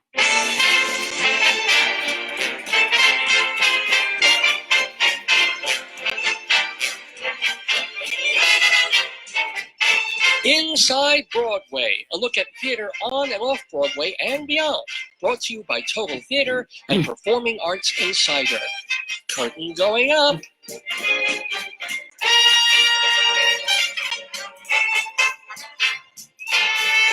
Inside Broadway we go every Saturday here on the Dave's Gone By Facebookio Podcastio Programmio of the Stream with me, Dave Lefkowitz, here on our 709th episode that we've been calling PEARE, Pressure, P-E-A-R-E for Shakespeare, since Iris was talking about that. And I'll be, as I mentioned, talking about a version of Midsummer Night's Dream that I just saw a week ago. But first, let's get to some theater news, because I love talking about Broadway. I love just letting you know what's happening on the stages of New York. For example, there's going to be a show coming to Broadway this season, opening in the middle of October, called The Lightning Thief, the Percy Jackson musical. It's got like two names to it, The Lightning Thief. And it's going to be opening at the Longacre Theater for a limited run through early January. And this is, speaking of young adults, this is a TheaterWorks USA production. So they've been doing like children's and young person's theater for a couple of decades now, usually in an off-Broadway kind of a way. But this one's really taken off. As a matter of fact, they ran The Lightning Thief at the Lucille Lortel Theater off-Broadway in 2017, and it was popular enough that they found a Broadway house for it. Now, it's got a book by Joe Trax, or Trach, I'm not sure how he pronounces it, but this is the guy who did the book for Be More Chill, the Broadway musical that just closed or is closing in another week or two. And in fact, that closed at the Longacre, the same place that The Lightning Thief is going to be. This musical has a book by Rob Rokicki, never heard of him. Excuse me. Wow, I've done everything. I've had my head blocked. I've sneezed. I've coughed. I've rasped. I hope I don't take a dump on camera. Uh-oh. Joyce is giving us an update, a Long Island update of a bird falling out of a tree. What? Wait, hold on. I beg your pardon? Oh. Yeah, here's the deal. Joyce says that when I'm upstairs in my bedroom, essentially, Joyce is downstairs, all the way downstairs, the front of the house. She was looking at outside the window to the front lawn, and when I sneezed, the birds flew out of the tree. All the birds left the tree. I was like, what's he went? Just flew, and they went. These birds have flown. So, anywho, we're talking about The Lightning Thief coming to Broadway, and the story of it is a young man learns that he is the son of gods, but he can't control his powers. So this will be a new musical that will be happening. It's not that new, because they're trying it out off Broadway, where it was a real big hit. The Lightning Thief, the Percy Jackson musical, happening on Broadway at the Longacre Theater. Well, I've started doing. Why don't take about 20 minutes? Yeah, I'm gonna have my phone with me. Because I'm saving now Really Crimes and Old Times for later in the show. Okay, good. Yeah. Hey, remember when Lady Di died? Well, she lives again. The Lady Di musical is coming to Broadway. And before you go, why? And remember that the book is going to be by Joe DiPietro, very talented guy. He wrote the Tony-winning musical Memphis. He also wrote a wonderful play called Over the River and Through the Woods that I really wish would be revised. And producers, if you're listening and you don't want to work on my projects, at least revive that one. And Joe DiPietro could sell that one, But anywho, Christopher Ashley will be directing this musical, which has a score by David Bryan, and it's all about Princess Di, or Lady Di becoming Princess Di. Gianna Deval is playing Diana.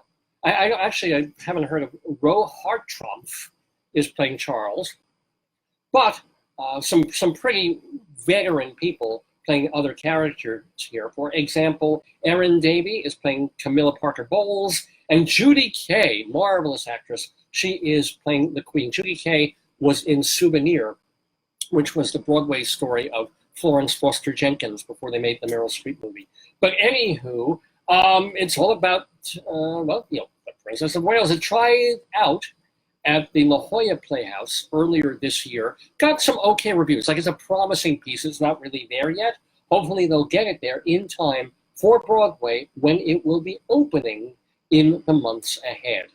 Well, I keep mentioning Midsummer Night's Dream and Shakespeare. So there's a version of A Midsummer Night's Dream, very streamlined and very fun. And it's happening at a place called the Cafe Fay, which is, I think, in the West 20s or high teens. Unfortunately, I forgot to note down the address, but it's normally a cafe, like a big old coffee shop and restaurant, F-A-E, Cafe Fe in Manhattan, a bit below Midtown, on, I think, 6th Avenue. And you go in there, and it's this really cool, funky, lovely place. And they've arranged it for the play. So they put the tables around. You can, not only can you eat, but the play comes with something of a tasting menu. All woodlandy, vegetable-y things, mostly vegetables, a little bit of meat, that you might get if you were in the forest of Arden or where Midsummer Night's Dream takes place. And they have this theater company, the Third Rail Theater Company. Now, it isn't quite immersive, and it isn't like they're pulling you out of your seats to participate. They're basically, the actors, first they serve you. It's almost like dinner theater in a way, where in character they'll come, they'll give you hummus and vegetable things and special little fritters and tarts. I mean, people have complained, and I don't get this. Maybe I just wasn't that hungry. But they said, oh, they say that they're giving you food, and there really isn't a lot of food. I was full, because there's not a lot of food on the plate, but they give you a lot of plates. They give you quite a bit to eat, and it's mostly really, really tasty, really good stuff. And so they're feeding you both before the show starts, and at times sort of they break a little bit during the show. Somehow, with all the pauses and the breaks, and they're feeding you and going off stage, and there's an intermission, they still bring A Midsummer Night's Dream in under 2 hours. No, I'm sorry, maybe not, but it's well under 2.5. Which, if you figure, if you've ever seen Shakespeare on Broadway or off Broadway in more normal circumstances, you know, like even the comedies run 2 hours and 45 minutes with an intermission. So they've really, it's a very lively cast.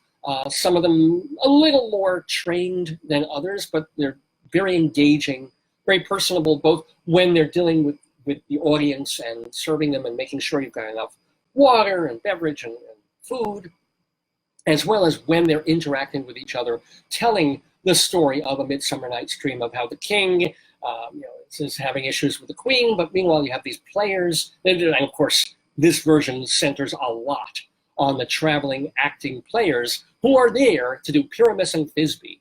And I've seen a lot of Midsummer Night's Dreams over the years, both on TV. Funniest one was the one that they did on TV with, it was a public theater staging, I'm pretty sure, with Bill Hurt in it. He was terrible, but everybody else was really, really good, including the comedy players. And that's the funniest version of the Pyramus and Thisbe scene that I've ever seen. If you ever get to see that, it is an absolute riot. This one, not up to that level, but still, you're sitting there, and it's minimal, nice costumes, minimal staging, like wooden blocks that they move around, and they use a lot of the space, the center of the space. Things take place near you, across the way of the middle of the restaurant. A lot of fun. Good food. How can you complain? I'm giving this a lovely 3.25 stars. It's called Midsummer, a Banquet, and you can catch it at Cafe Fe, F-A-E. Let's see, I'm not even going to complain. There's one guy who overacts too much, and it's hard to overact when you're doing Midsummer Night's Dream, but there's one guy who's just a little over the top, and that takes away some of the fun. But everybody else is a whole lot of fun, and I do recommend Midsummer, a Banquet. You have until September 7th to catch it. And here's what I really don't understand. I mean, it's a fairly, not for Shakespeare, it's not a big cast, but for off-Broadway, it's a fairly big cast. You got all the food going on. You have a bit of a set. You got the costumes. I don't know how they afford to do it. I honestly don't know. I mean, I'm sure ticket prices are a certain amount, but it's not Broadway-level ticket prices, yet they're feeding you. And some beverages, the alcoholic beverages you have to pay for. But it's like, I don't know. I honestly don't know how they make the economics work unless they're grant funded or something. Because it's really, if they did this on Broadway, it would have to cost about $7 million. I don't get it, but I'm thrilled that they're doing it. And people, if you read some of the reviews or some of the people who've attended other third rail shows, they're saying, oh, this isn't as good as the others. It's not as interactive. It's not as this, it's that. This is my first third rail show. I had a lot of fun. Midsummer, a Banquet at Cafe Fe. Well, you know, theater to me is a banquet. It's one of the things that I love and enjoy. And I'm not going to say, I used to live for theater. I don't so much anymore. but I certainly feel like I'm living when I go to the theater. And how do I find out what's playing all over New York? Same way you can. In this marvelous journal/magazine, Performing Arts Insider, which has been the Bible of Broadway since 1944. This is where folks in the entertainment industry turn to find out all the detailed information about every show on, off, and off Broadway. Can't get a lot of this information anywhere else, or you have to open 15 different windows on your computer and still not get it all. For example, look at this. On one page, every single show currently playing on Broadway, whether it's from seasons back or last season, every show scheduled to open this season on Broadway, and then in 2020 and 2021, plus a little map of the theater district, plus table of contents and a masthead. That's all one page of this magazine. We move on. Guide to Broadway theaters and their tenants. Every single theater on Broadway. How many seats does it have? What's playing in it for how long, and what's the address? All that information. And who owns it? Is it the Nederlanders, the Schubert, Second Stage, Roundabout? That's on that page. A guide to all the press agents who handle the shows. A guide, a chronological guide, day by day, to every show currently playing, starting previews, opening, or closing on Broadway. So if we look here, what is it? It's we're into August. Well, we'll mention a couple of these later, so I'm not going to do that. But I can tell you for off and off Broadway what's happening on this very day. It is August 17th. So let's see. August gets a little bit quiet in terms of theater. So we have one show ending today. It's called Down to Eartha, an Eartha Kitt tribute that is being done at the Cherry Lane Theater. And then ending tomorrow, oh no, actually it's not. It's been extended, one show that was supposed to end tomorrow, but a show called Moses at Here Theater Downtown. Puffs, the Harry Potter-based musical, that's at New World Stages. That is closing after a very long run tomorrow. Shenanigans at the Wild Project on East 3rd Street. How am I telling you all this? I don't know this off the top of my head. It's right here, listed really conveniently and simply. We have a regional guide to shows playing not in New York City, but in upstate New York, on Long Island, in Brooklyn. That's where you turn to on this page. And then, of course, our big, incredibly detailed Broadway guide and our guide to off-Broadway shows and off as well. Every single show listed with a ton of information so that you know how to contact the people involved, who's involved in all these shows, how long they're running, what's scheduled to be coming to Broadway in the weeks and months ahead in our rumors page. What a fantastic magazine this is. It's called Inside Broadway, and you can get it by going to performingartsinsider.com. I'm sorry, I mentioned Inside Broadway. That's this segment. This is Performing Arts Insider is the name of the magazine by which we're able to do this Inside Broadway segment. performingartsinsider.com. Now, it's an expensive publication, but the people who subscribe renew year after year, because I've just shown you, you won't get this anywhere else. You can get a single copy at Theater Circle in Midtown Manhattan, but the place to get it anywhere else and to subscribe, performingartsinsider.com, the Bible of Broadway. And I do also want to mention that the Total Theater Company, which puts out this magazine, has a free website of theater reviews. That is totaltheater.com, and you should totally check it out. Okay, moving on to more Broadway news and reviews. Oh my gosh, as I was about to mention before, 3 different Broadway schloes, are closing this weekend. Closing tonight, it is the return performance to Broadway of Barry Manilow.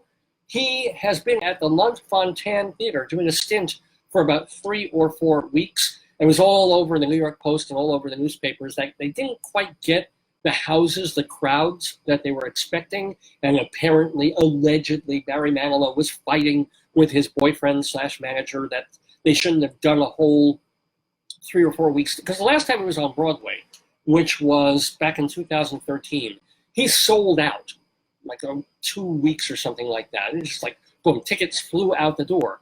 But that's already a few years ago, and it's later on. And Manilow has probably been releasing new music, I don't really know. But sometimes things change a little bit. He's not Bruce Springsteen.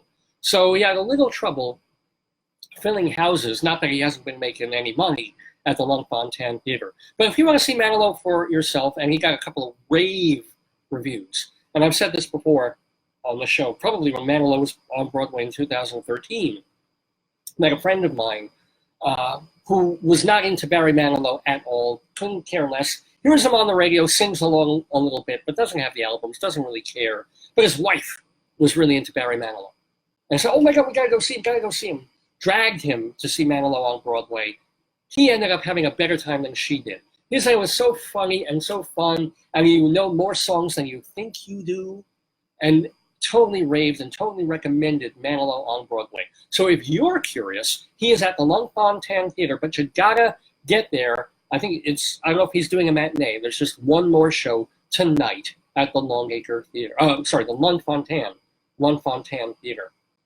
Hey, speaking of popular people, especially of the 1970s in terms of music, who's more popular, more iconic than Cher?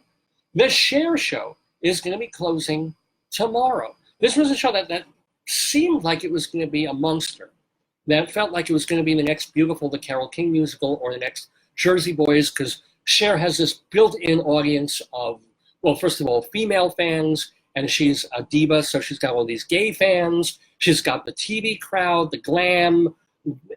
Why not, right? And yet, it ran, I think, it ran a bunch of months, almost a year, but it hasn't quite caught on the way they hoped. The reviews were not quite what they expected, and so it's going to close a flop.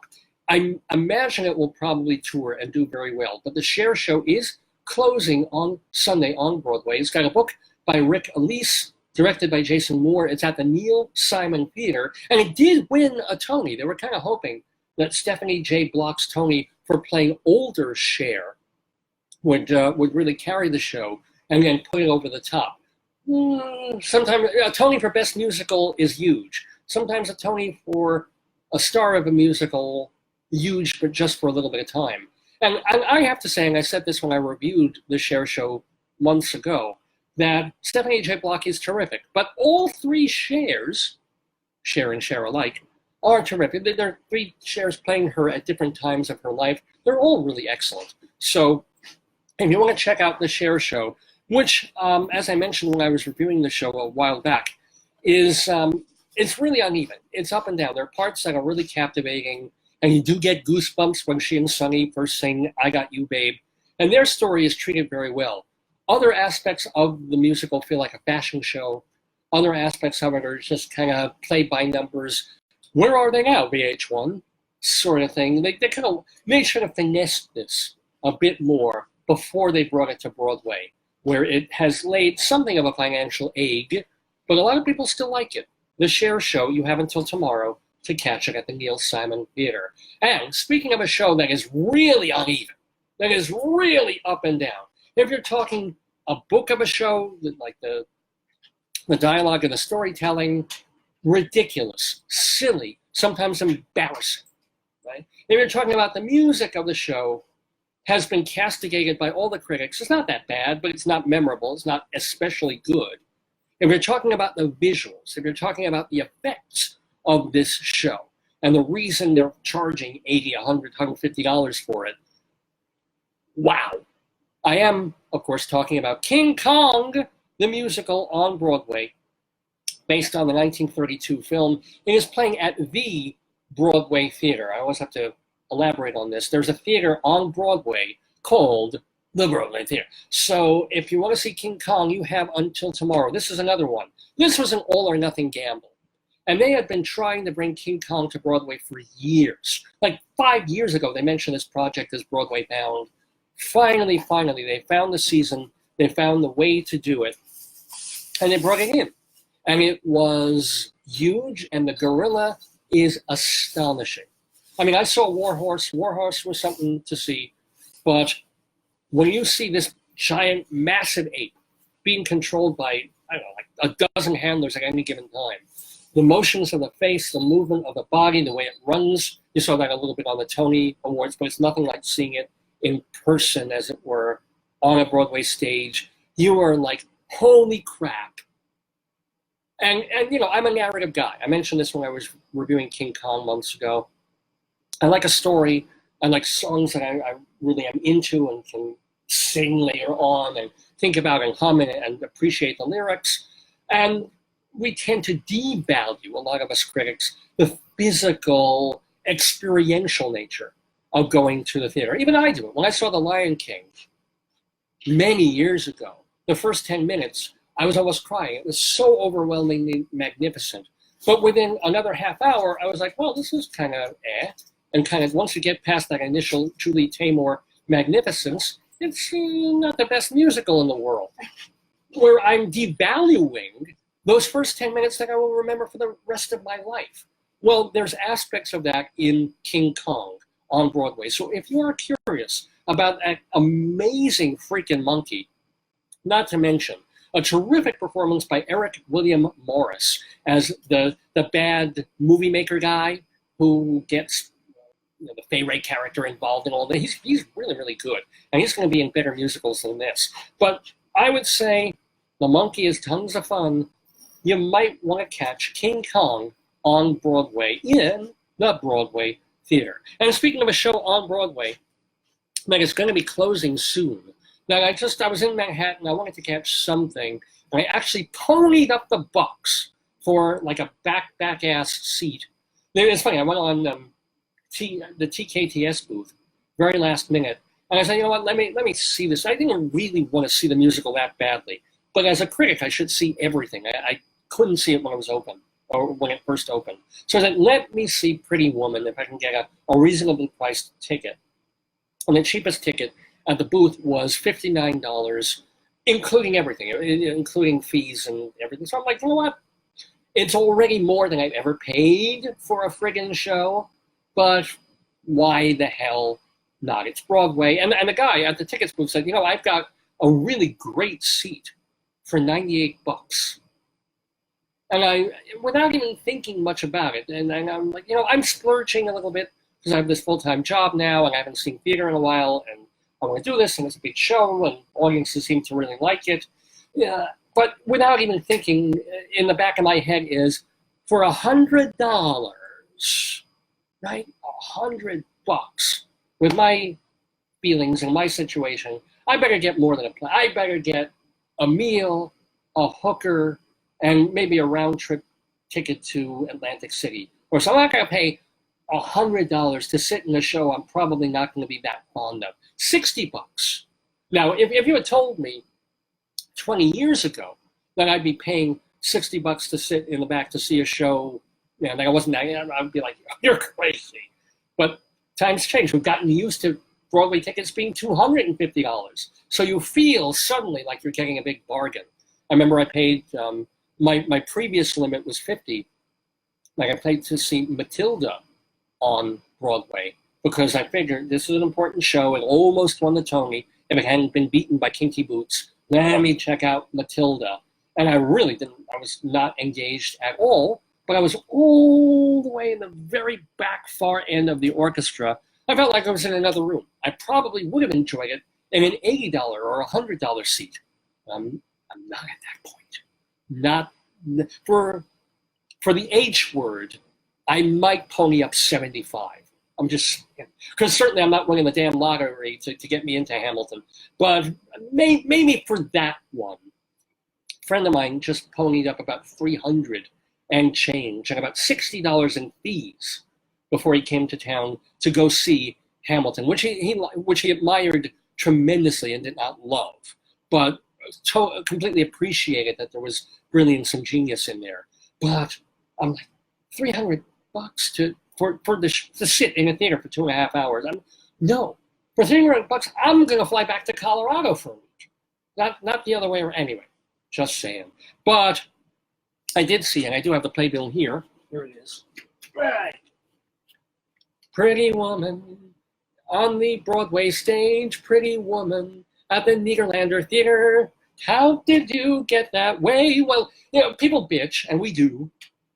Now, it's just too many Broadway shows that are made out of movies now. It's just every single show seems to, why this one? Why that one? And we're kind of neglecting the idea that this picking and choosing is very, we're being a little snobbish about it. Because we can say, oh, The Band's Visit, what a lovely musical that opened 2 years ago. And what a lovely change of pace and very different Broadway. That was based on a movie that was turned into a musical.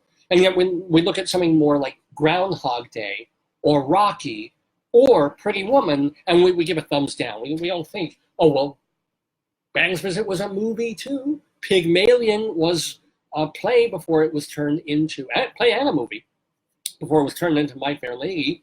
Even My Fiddler on the Roof was based on short stories by Sholem Aleichem. So almost every musical, Be More Chill, was adapted from a young adult novel. I think we feel snobbish. Oh, it's based on a book. Well, there's more work involved in that. If it's based on a movie. And we do feel a little bit like that. I know when I saw the Play Network on Broadway a few months ago, feeling like, okay, a lot of the heavy lifting on this script was done by Patty Chayefsky. They didn't musicalize it, but they directed the hell out of it. Ivo Van Hove did.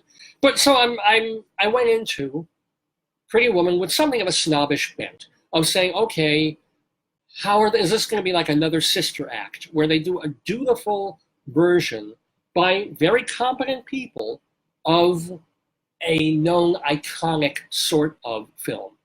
And to my mind, that's exactly what they did. By the way, if you want to see Pretty Woman, it's closing tomorrow at the Niederlander Theater. Another reason I wanted to catch it while I could. It opened exactly 1 year ago on Broadway. And the critics were kind of meh, but it seemed to have and find a real audience. People love the fairy tale story of it, the street walker who ends up being hired by this incredibly rich, ridiculous, yes, 1 moment please, folks, yes. Rodolfo said movie or not, Pretty Woman's a dumb story. It is a dumb story. It's almost an offensive story in, you hate when I say the post-Me Too era. But, yeah, no, I can't see his because he's in the watch party. But, yeah, Pretty Woman is a borderline, it's like the woman wins the lottery. She meets the John of her dreams, who's able, on some level, to lift her out of the life that she's been living. Meanwhile, she lifts him out of the corporate arbitrageur life that he's been living, where all he cares about is money, and he'll go into a company and destroy it in order to save the company, but put 1,000 people out of work. And she gives him a soul. Joyce says, stop talking about Donald Trump. But here we go. Here's the deal. It does not have the original cast. And one of the things that critics were excited about, if they were excited about anything when Pretty Woman first opened, was Samantha Barks playing the Vivian character. Because, let's face it, love her or hate her, Julia Roberts was iconic in that film. She was just magic on that screen, exciting, gorgeous, every word you could possibly throw at her. She was amazing in Pretty Woman. And she had chemistry with Richard Gere. He was just perfectly cast. So even if you have issues with the film, which we must in this day and age, there's something, we remember stuff. We remember tiny little moments and big scenes as well. And the way Roberts looked in a certain dress and the way she said certain phrases, we have them in the back of our minds. So how you get another actress in there to do that, either without slavish imitation or doing it her own way, but that own way would be a bland, palimpsest, carbon copy of what Julia Roberts was doing in the film A Pretty Woman. And so they said that Samantha Barks carried it off, that she was special enough, a good enough singer, an interesting enough actress, a beautiful enough woman, that she was her own Vivian in this story. She and the original lead are no longer in it because it's been running about a year. Now the actors are Gillian Mueller and Brennan Hunt as Edward. And I've got to say, I'm a straight man, married for 20-something years. This Brennan Hunt is a very handsome guy. He is super good, better looking, and I mean no offense to Gillian Mueller, but she's an attractive lady, nice body, but, when he's on stage, it's like, whoa, that was a good-looking dude, and I wish I had his hair. God damn, I wish I had that guy's hair. But he's not the most interesting actor in the world, I guess. On this level, he doesn't have to be. He should look like he can move through an Aramis commercial or something. And she's perfectly fine. but there's no magic. There's no magic between the two of them. There's, unfortunately, perfectly talented actress, but just not magical on that stage as Vivian. And I was in the back. Maybe if I had an orchestra frontish seat, I would have been affected a different way. But I'm watching, I'm like, oh, she's good. She's okay. And I'm just waiting for the musical to hit its marks, to hit the scene where she goes back to the store that wouldn't serve her when she wanted to buy all these fancy clothes. And she says, big mistake, huge, right? What do we remember? Julie Roberts. I won't remember the way this actress did it. The songs, very dutiful. I guess if you listen to the cast album a few times, you'll find a couple of them catchy and perfectly appropriate and acceptable, but they just happen. The songs happen, the story happens, there's no wit. You know, if the book of the musical were funnier, and here's where I will hold it up to comparison with another show, a show co-written by a friend of the Daverhood, David Yazbek, called Tootsie. There's another musical of this season that opened and people were like, oh, Tootsie, okay, let's musicalize another thing. But there, they made the book special. It's a silly book. It's a dumb book and sometimes hard to believe. But it is also a really, really funny book, and it carries the show even further than the songs do, because it's not Yazbek's best score. But that was an instance of taking a musical, realizing it's a property, realizing it has name value going in, so it's got supposedly a built-in audience. So let's do it, and let's get talented, creative people, and even if they don't make magic, they'll make something entertaining and watchable that will bring in crowds for 3-4 years and then tour. Tootsie did it mostly right.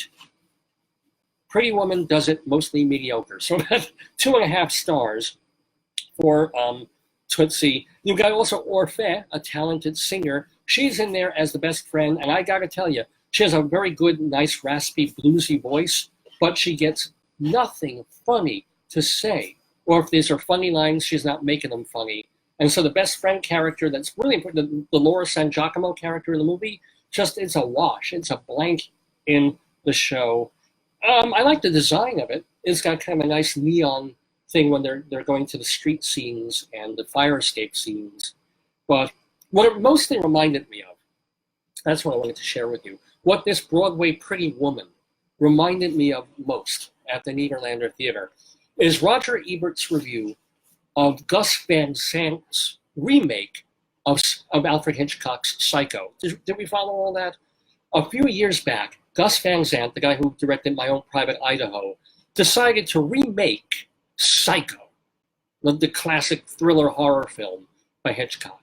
And what he didn't just remake it. He knew that the original film was so incredibly iconic that to just make his own version, it would suffer by comparison. People wouldn't pay attention. It would just, why bother?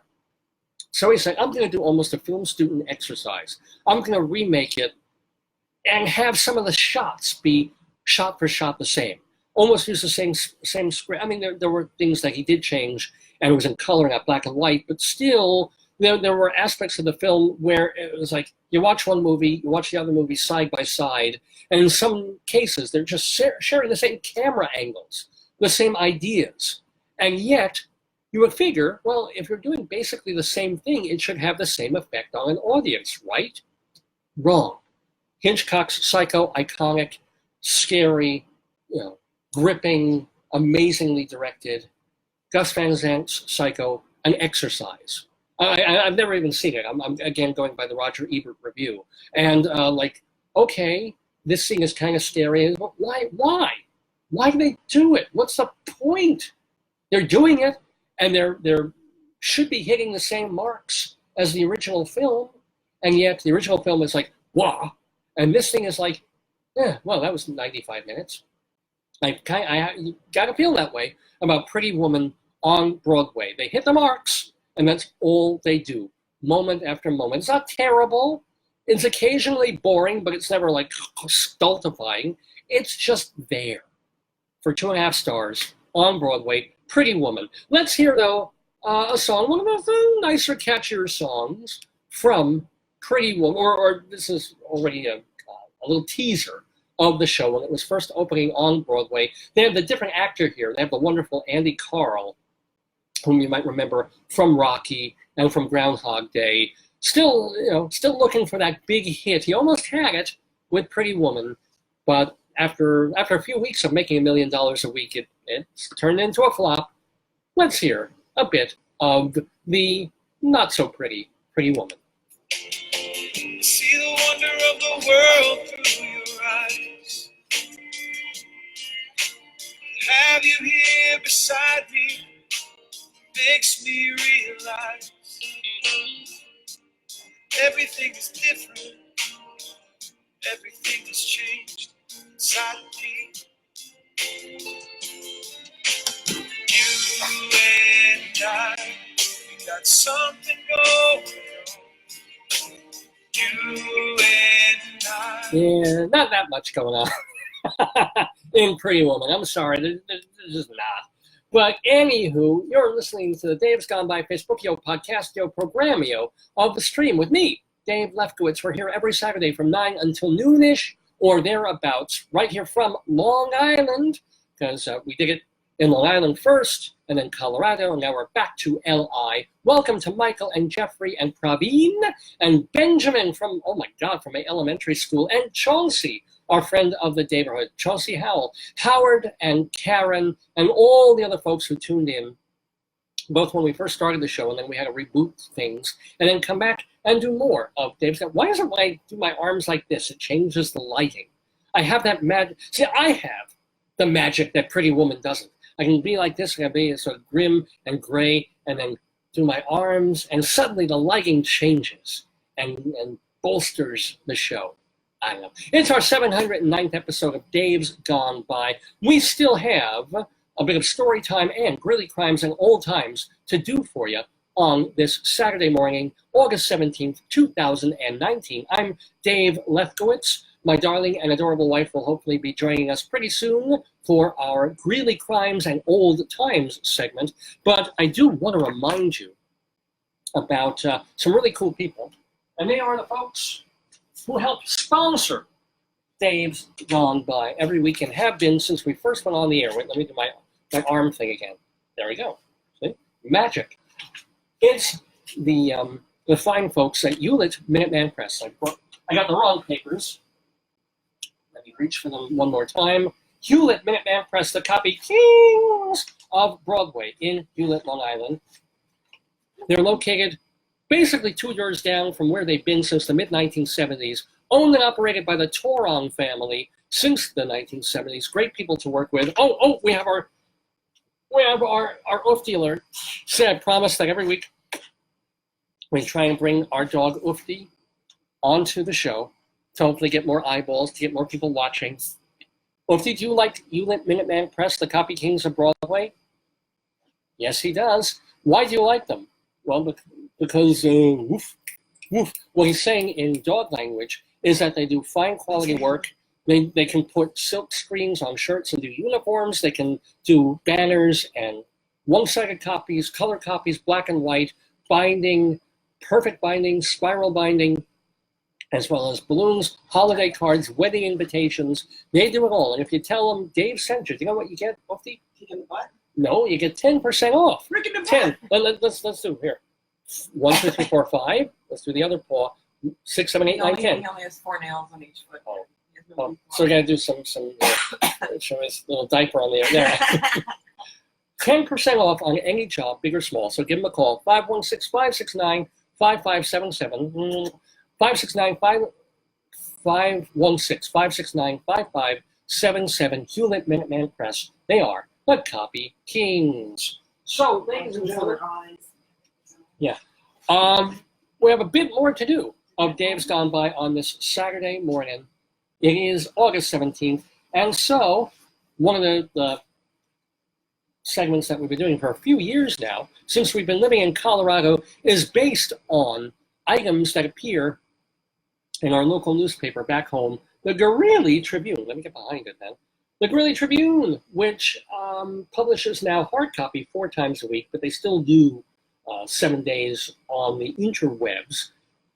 Gives you all the news of Greeley and Weld County, including 2 items, one of which is called Cop Log, which involves phone calls that come into the police department, not of the really scary, serious crime variety, but of, since it's public record, folks who call in for police help that may need a little bit of help themselves, if you know what I'm saying. So those are kind of funny. They're compiled in the Greeley Tribune, and we just read them. Makes my life easy. Plus, there's another column called Greeley 100 Years Ago, where our friend Mike Peters collates the most nostalgic, goofy, eccentric, funny stories that were in the physical newspapers back in 1919.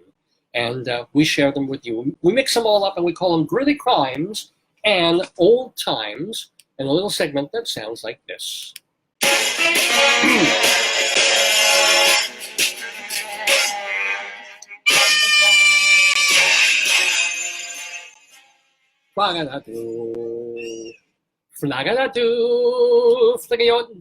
Greeley Crimes and Old Times, ladies and gentlemen, which we do every week here in the Daverhood. So, are you ready, my dear, for a bit of news that is both old and new? Okay, we begin. A person called police from the steps of the Greeley Police Department claiming to have an appointment for a ride-along. Officers working the front desk were skeptical because caller ID showed the phone number was registered to a town in China. So I'm just wondering if that's like a $300 Uber ride or something like that. Wow. But yeah, this is the kind of calls I come into. They want to ride along? Yeah. Which I guess means, to the drugstore. Yeah, but how did they know that ride along means you ride along with the police like you observed? Oh, is that Yeah, it? but it could have been a student. We have international students. Would they be able to have cell phones with Chinese original numbers on them? It might be like a WhatsApp or WeChat. Oh, maybe. Could have been a real thing, you're right. So I feel sorry for that that person who did not get the ride-along that they needed. A large collection of lost and found items are collecting at the police department. That's good.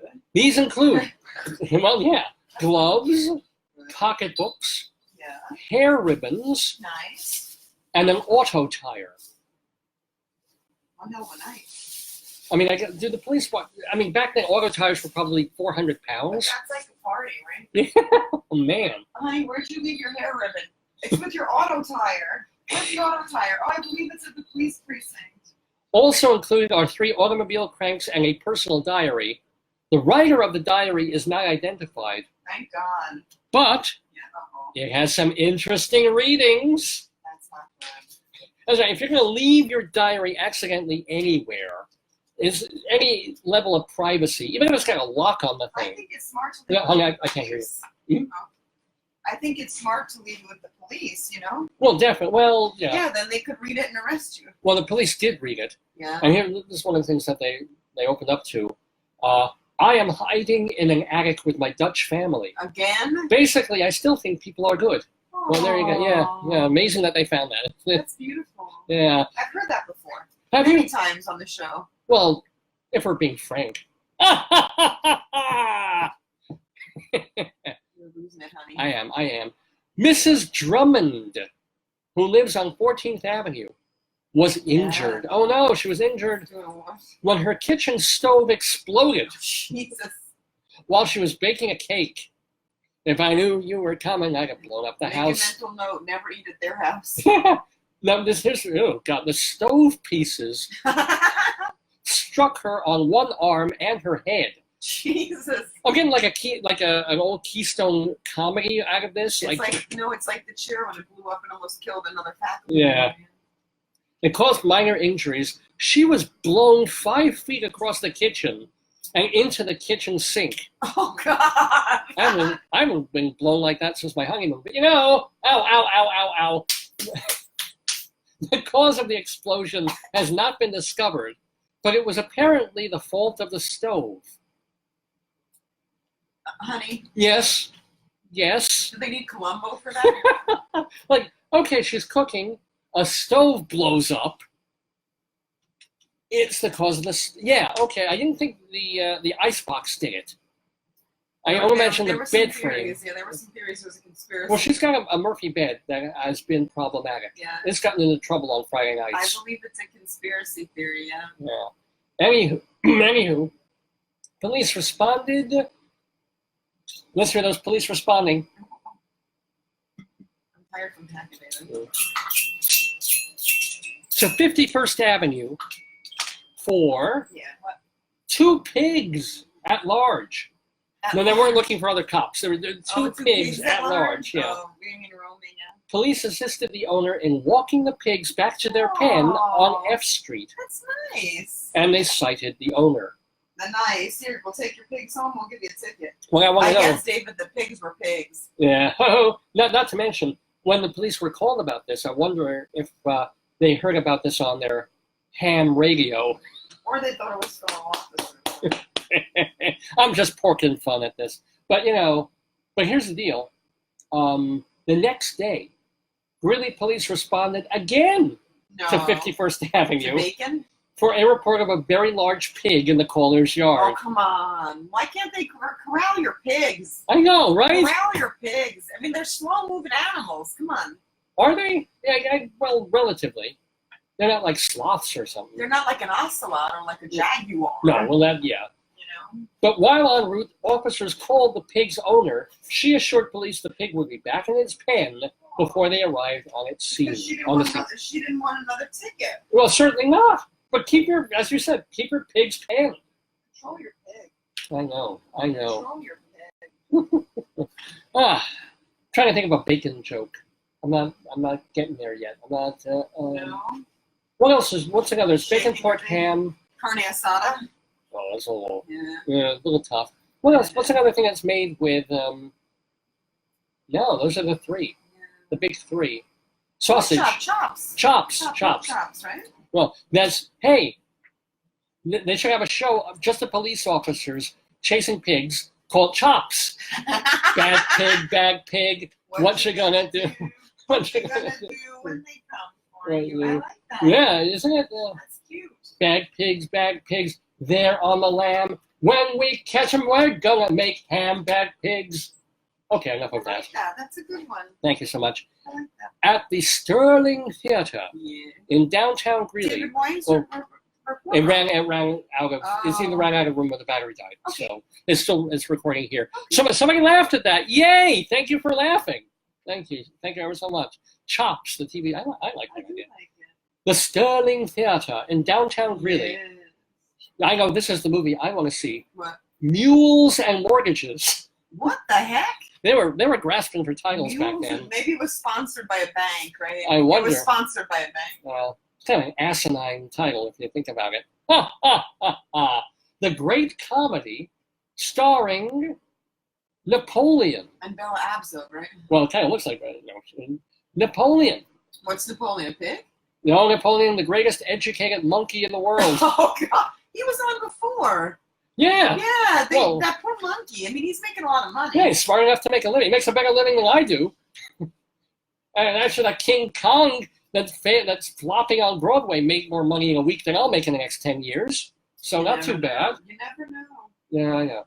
But so if you want to see this film, Yeah. it's 10 cents for children, 20 cents for adults. That's costly. Yeah, wow. For to see Napoleon in Mules and Mortgages. However, the Greeley Board of Censors has ordered the owners of the Sterling Theater not to show the film As a Man Thinks. As the man thinks? Yep. After Why? watching the film twice, board members said that if the owners try to show the film, officers will be there to shut it down. You know why? Because men don't think. Thank you. I miss instant rim shot, don't you?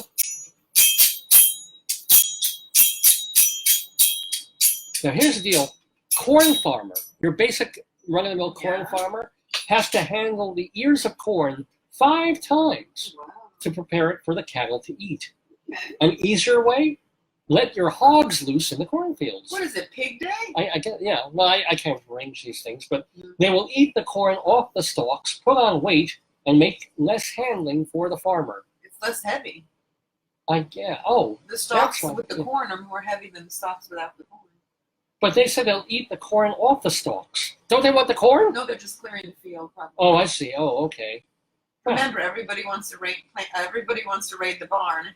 Right. Nobody wants to plant the corn. Right. That's an old in-joke between me and my wife. Yeah. It's a reggae song. Yeah. Emergency calls to police proved fruitless last night because apparently they were looking for apples, oranges, cantaloupes, couldn't find any, so it was fruitless. Officers were first called to investigate the theft of a pocketbook. They found it was just lost. Okay. The second regarded the theft of a horse, which just broke its rope and ran away. The third was from a resident who said someone was trying to break into her house. They found no signs of a burglar or a burglary. Kind of a nice life for police that day. That's a good one. Bit of a non-starter afternoon. And finally, That's sad. on Greeley Crimes and Old Times, for this August 17, 2019, you have to tell me whether this story is old times or new times. We used to do this. Okay, first of all, that scares me because it could be either. Okay, go ahead. Exactly. So was this from Coplog or Greeley Old Times 100 years ago? Sheriff's deputies are going door to door in the Mexican section of town, searching the houses for guns. It is illegal for aliens to own or have possession of weapons. That could be either. Exactly. No, if it was now, there would be ICE. We have the ICE raids, remember? Yeah, but it is funny. Like they were harassing Mexicans back in 1990. Yeah, I know. Anyway, last thing. Oh, little advertisement here from the Greeley Tribune Republican of 1919. Overrun by flies. MacArthur Hardware Company has the dope needed to kill the flies. Is that his name is Myron. He's a special child. No, is that for like slang for getting drugs? Yeah, some kind of drug. Their motto is "Get the fly." Get some imagination. Yeah, that's a porn star's motto actually. But yes, MacArthur Hardware they have the dope on flies. That's cool. Anyway, that, my friends, is Greeley Crimes and Old Times for this Saturday morning, August 17th. Mr. Horace Greeley was no fool. I'm sure that you'll agree with me that Greeley was no fool. What he is getting at is that Mr. Greeley was no fool. Yippee-yi, yippee-yi, yippee-yi, yi-yi, yippee-yi, yippee-yi, yippee-yi.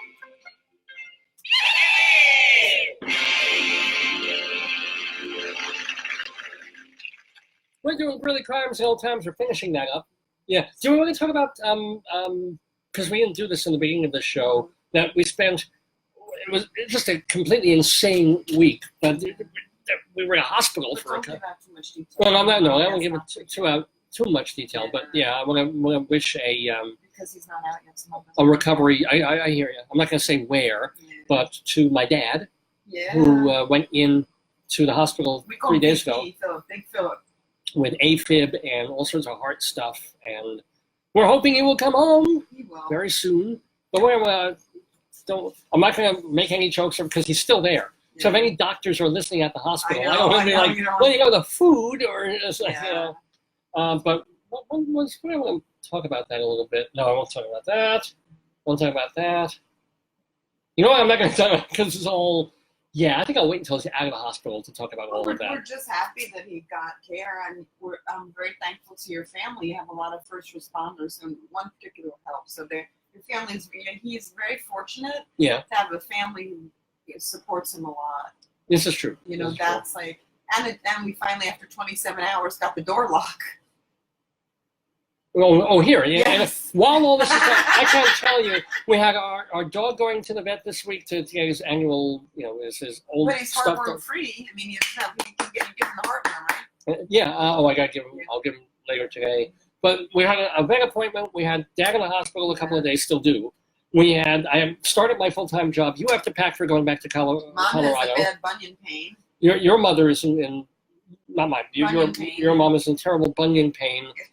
What else did I forget to mention? There was one other. I was going to go see a show, and then Didn't get to do that because I got. You had to stop and see your father. We had the party for my cousin. It was just such an insane up and down week. What was the other thing I was going to mention? That wasn't hospital related. That we were gonna. Oh man. What? Maybe I'll. You have a list? I thought I did. Seeing the puppies. Oh, I did the interview. I had that article in Splash Magazine. Thank you so much for telling me again. You have trouble getting a guest. Oh, in the door. Yeah. Oh, and we had while all this is going on, yes. while we can't even be in the house because my dad's in the hospital. No, the ambulance came and they're religious people. Yeah. And we had it was like people going in, people going out. Meanwhile, the locks on the doors, we had problems with every door in the house. So we had to leave to rain. our doors physically open with no one home really because now they're fixed. Thank you to Ralph for doing that, for fixing our front door lock here and that. But I mean, it's just what I've never since I've been living here 7 months. So when my mother was in the hospital, people know they have 2 toilets in the house. Both of them did not work. It's like, and I'm like, we can't take my mother home until we fix the toilets. It was like. When it rains, then the plumber's like, well, you have one upstairs. I'm like, no, they're both broken. He's like, what the hell happened? I'm like, I have no idea. So I don't even know what next week is going to bring. I honestly don't. Because it's just one after the other every day. Yeah, school starts. Yeah. So, anywho, it's been a week. Yeah. So let's close it off. I know how much you hate this book. You've grown to hate this book. Because it's false advertising. You've not read one part about a fish farting. It's about all this crazy stuff. All right. If you're bad, no octopus at lunch. Oh, me want octopus for lunch. Get it. Let me want me octopus. I'm not being bad. I'm going to read a little bit from, in our Storytime segment, Why Fish Fart. Tell me a story, tell me a story, tell me a story, remember what you said. You promised me, you said you would, you gotta give in, so I'll be good. Tell me a story, then I'll go to bed. Yes, telling you a story here on the Dave's Gone By Facebook podcastio of the stream here on our 709th episode of the show. And we thank so many people for tuning in, for writing in. Cynthia says, hope that my dad is home soon. Thank you. Nobody else is giving me, what do you call it? Refuah Shlema, get well soons from my dad. Hello, you could type that in. You could leave that message. I know she's family, but I'm family. These are friends of the Daverhood now. They're my Daverhoodlums. Being nice to me, hey, my dad's in the hospital. How about a little sympathy for old Dave here? Because it's all about me. Welcome to Dina and Cynthia and Karen and Howard and Chauncey and Benjamin and Praveen and so many people like I can't go back. Tony and Michael and Jeffrey and who else? And my other David Lefkowitz, Suzanne and Deborah and Joyce and Annie and Fred and Stephen and Kenny and blah, blah, blah, blah. Yeah, that one happens to be you. So we're back to telling our story of the week, Why Fish Fart, where we read a bit of the book, just for fun, just for kicks, just because I'm interested. This is the kind of thing that really fascinates and interests me, because these are gross but true things you'll wish you didn't know. And if you're lucky, you'll forget them. But for example, back in the days of knights in armor and King Arthur and all of that, you had squires. And the squires had to tend to the knights. They were essentially servants who were on foot and going with it. If you all saw the movie The Seventh Seal, there was the knight and then there was a squire. What was the worst part of being a squire? During the Middle Ages, a squire's job involved looking after the knight's every need, including caring for the armor and weapons, helping him train, and helping him dress.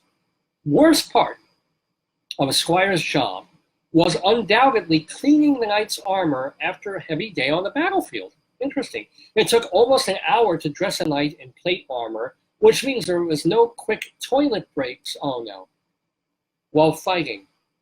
This meant that the knight not only sweated heavily, as tournaments mostly took place during the summer months, but also they peed and pooped inside the armor. Memories of Miracle of Long Johns, I'll tell you.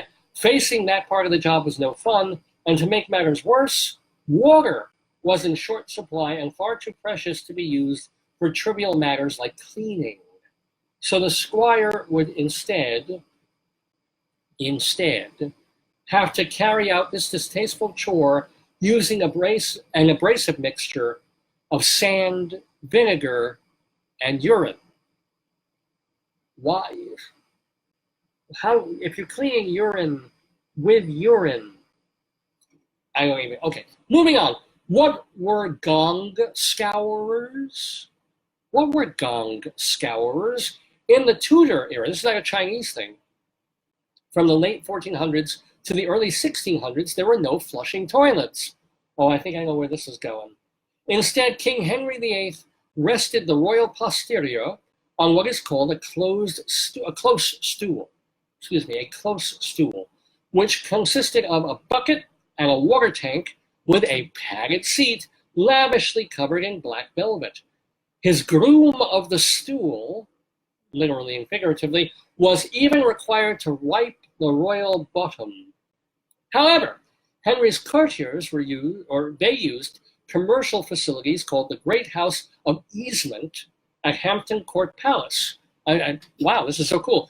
A 2-story lavatory with rows of oak planks with holes cut in the wood at 2-foot intervals. And if this sounds really weird and old school and old style, if you've ever been to Paris and gone to see the theater director Minushkin and used the toilets that they use at her theater, it is wooden planks with holes and troughs, just like because it is somehow more meaningful to the outdoor experience of theater. No, I'm sorry, but this is what they were doing back in the 14 to 1600s in Tudor era England. So they have these holes cut in wood. Chutes made of bricks or stone would carry the waste down to a basin, which then flowed directly into the Thames. However, some of the more solid waste would collect in the brick chambers, which had to be regularly cleaned. This stinky task was given to gong scourers, who were also known as gong firmers or gong farmers. Oh, gong firmer. That's a great insult to call someone. You gong firmer. The gong scourers were often young boys, since they were small enough to crawl along the drains. And again, if this sounds medieval or Tudorial medieval, I will say that when I was in Russia, and this is going back, a solid 25 years now, I think, and we went to St. Petersburg, and we were staying in a house with some fairly old plumbing. One of the things that you would have to do, the idiotic way the toilet was built, it was on like a bi-level thing. It was 2 levels. So you had water, you had plumbing, indoor running water. But when you would pee or poop, it would land on the shelf. And then you had to take the toilet paper, if you were lucky, and push it down into the water and then flush. It was the dumbest goddamn thing I've ever seen in my life. And I don't know why they would build toilets like that. But if you think this gong firmer idea is so ridiculously off the charts, the only difference is they were dealing with other people's excrement. You were dealing just with your own. But still, that is what a gong scourer or a gong firmer was. Shall we do another? Yes, we shall. What job included tasting dirt? What job back in the day included eating or tasting dirt? We're staying in England for this one. Oh, those English, they had some fun times back then, right? No wonder Charles Dickens wrote about the way he did. In 16th century England, it was the trade of the saltpeter man. The saltpeter man to extract potassium nitrate, also known as saltpeter, from feces and urine. So wait a minute. Is one of the saltpeter supposed to be that substance that you would give prisoners in prison to keep them from getting horny? They would give you saltpeter, and maybe that's just a name for something that wasn't really actual saltpeter. I hope. Oh, I certainly hope. But saltpeter, scraped from feces and urine, was also an important ingredient in gunpowder. So to assure that the supply stayed high, The saltpeter men were given a license from the king to go into anyone's home and dig wherever they saw fit. They would search houses, barns, stables, outhouses, cellars, latrines, pig pens, and manure heaps, where they would collect poop and dig out the sewage-ridden earth of the cesspit. They would cart it all the way in barrels. Okay, I'm not getting into tasting yet. I'm just getting the digging and the smelling and the finding. But wait, there's more. How, you may wonder, would they know where to dig? Well, often their sense of smell would tell them, but when there was doubt, the saltpeter men would identify which parts of the soil were rich in saltpeter by tasting it. I now realize why they would call that drug, that stuff that they would give prisoners in prison. Yeah, I'm getting some shocked faces here. Why they would call it saltpeter, and why that would keep prisoners from getting excited and sexually aroused. Because if you were tasting dirt to see if there was enough feces in it to use for gunpowder, A, you're not going to get laid, ever, and you probably wouldn't want to. You'd smell your own breath and be like, whoa, nothing, nobody's going to bang me. I wouldn't bang me. Seemingly it's like worst job ever. I wonder, we've had some pretty bad jobs here. We've had some rough, cleaning inside a knight's armor with sand and urine. Not a great, wonderful job. Even civil service benefits, not a great job. But the gong firmer, not wonderful. But the dirt taster, oh yeah. By the way, and we'll end on this one. What was the unpleasant job of a décorateur? I'm probably mispronouncing this. A décorateur. The word décorateur, which is of course Swedish, means scraper. And the job meant just about the worst kind of scraping you could think of.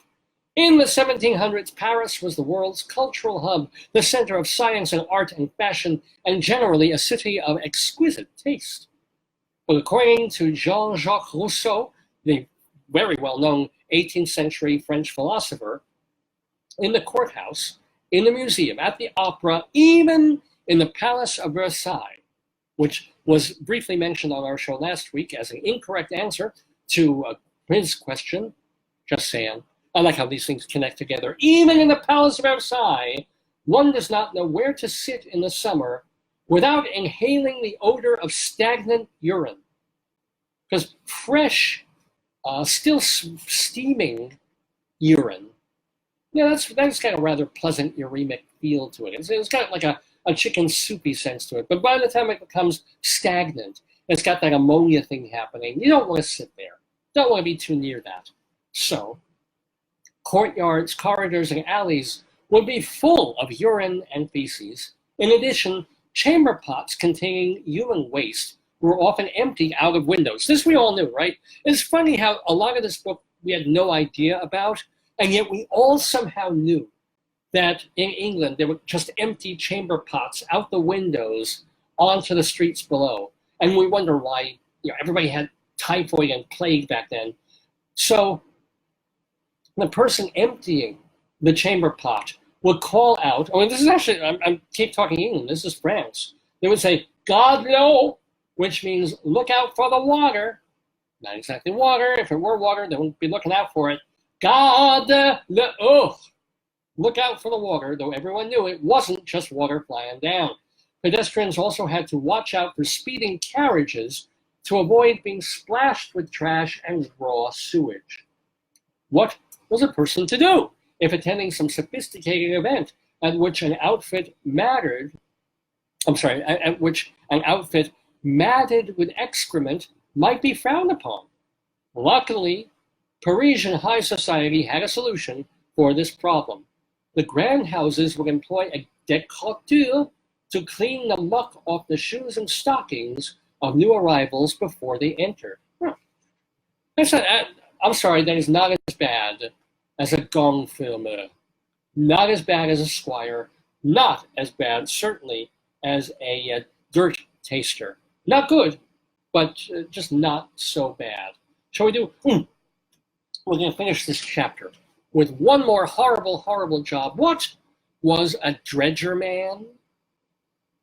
In the late 1800s, the River Thames in London was covered with slime and full of sewage. Are you all busy having lunch, by the way, folks? Just saying. As disgusting as the river was, in fact, it was so bad they called it the Hudson, the Thames provided many poor Londoners with a living. The dredger man's job involved fishing for corpses. In those days, dredger men were kept busy, paid for each corpse they found, and often made more money by taking anything valuable from the dead before handing the body over to authorities. Another similarly unpleasant job of the time was that of the mudlark. No, not the Frank Zappa era mud shark, the mudlark. Although calling it a job may be something of a stretch, mudlarks were scavengers who spent their time trawling the banks of the Thames looking for anything of value. Now, in those days, it was common to see old women foraging along the riverbank, carrying a basket or tin kettle into which they would put anything of value they might find. It was not just a job for women either. Small children, as young as 7 years old, would be found searching through the filth. I think Dad's doing better. Oh, okay, let me finish this and we'll give an update there. It was not just for women either. They used small children to go through the filth looking for valuables.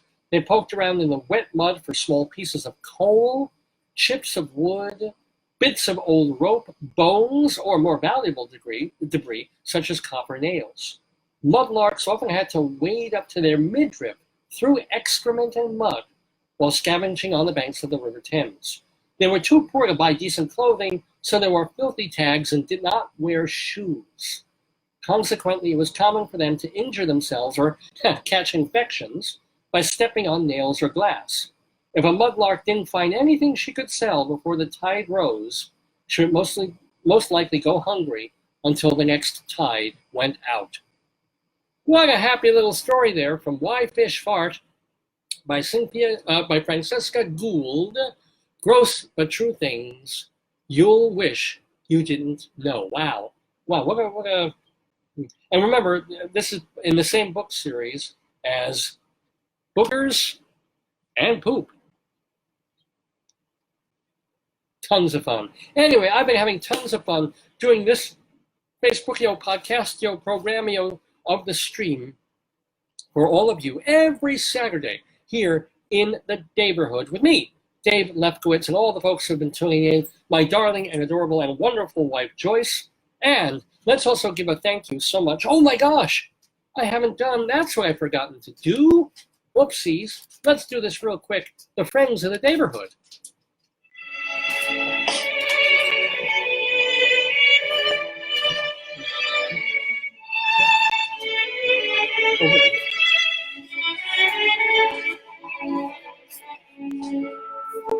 We'll tell everybody.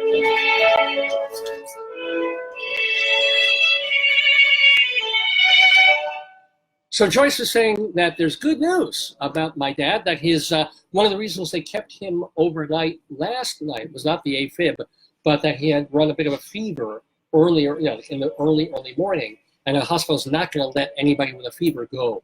So he's now been 24 hours without fever, doing better. They're regulating the heart rate. So, as a possibility, might be coming home today and maybe tomorrow at the latest. So that's big of happy, joy, good news. And love to my dad, who used to be a frequent guest on my show back when we were doing really late nights and staying overtime on the program. That was another thing that I was telling Tony when he was interviewing me for his article for Splash Magazines, was that Dad would call in when we would be, when we were on terrestrial radio, and we would stay into the overnight because the gospel people didn't show up at midnight. Yeah, so he'd be up, he'd be listening to the show, and we'd say, "Hey, Dad, call in," and then we'd banter with him for like half an hour or so.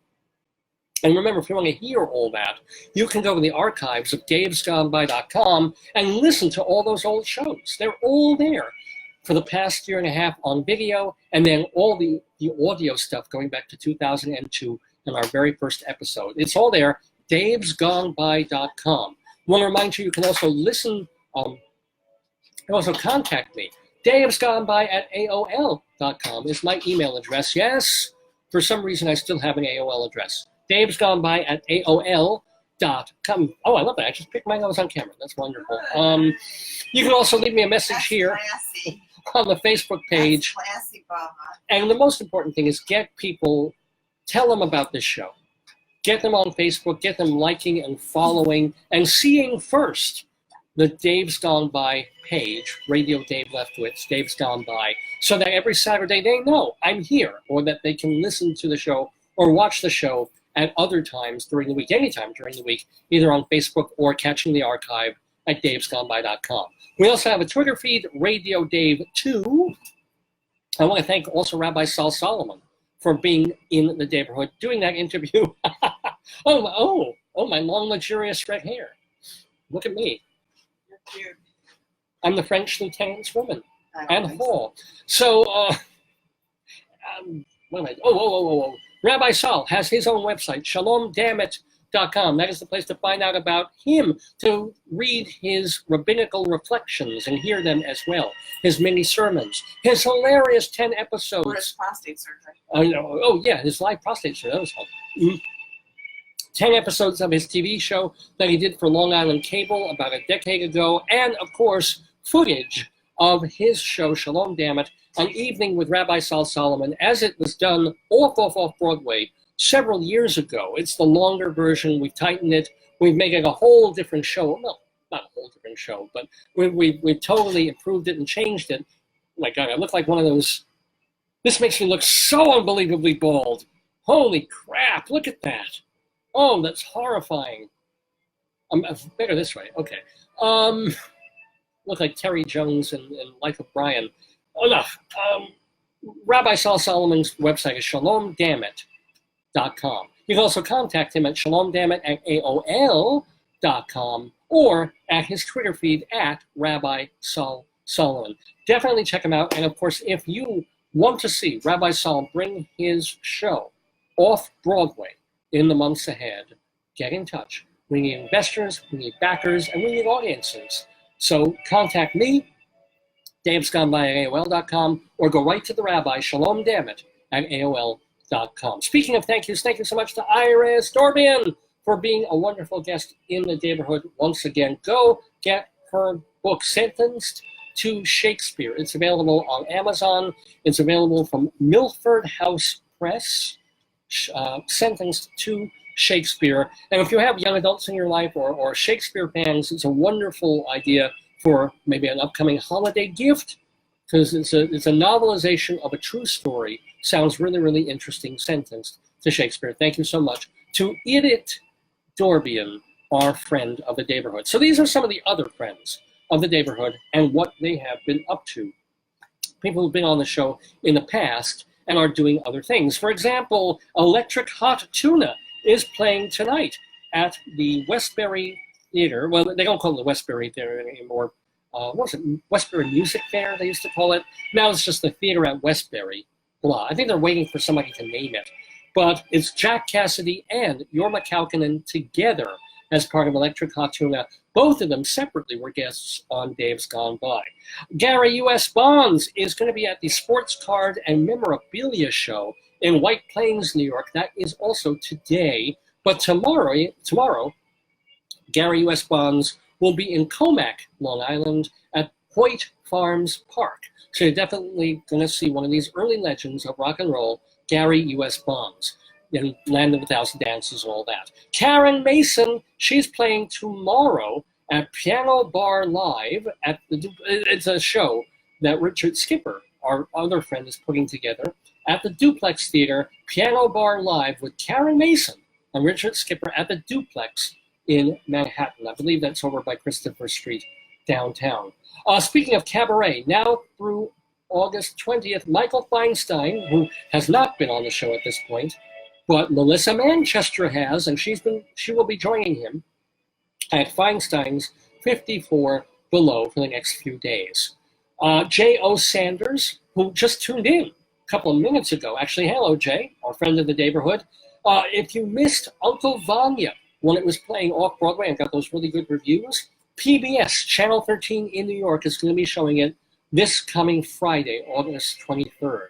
So if you want to see Uncle Vanya with the acclaimed J.O. Sanders, that is happening this Friday on Channel 13. They taped it, which is great. Now through August 25th, Alice Ripley is doing her one-woman show, The Pink Unicorn, at the Cell Theater. She didn't write it, but she's starring in this drama of a woman who realizes that her daughter or son wants to be the other gender, and she's coping with this. It's The Pink Unicorn, now through August 25th.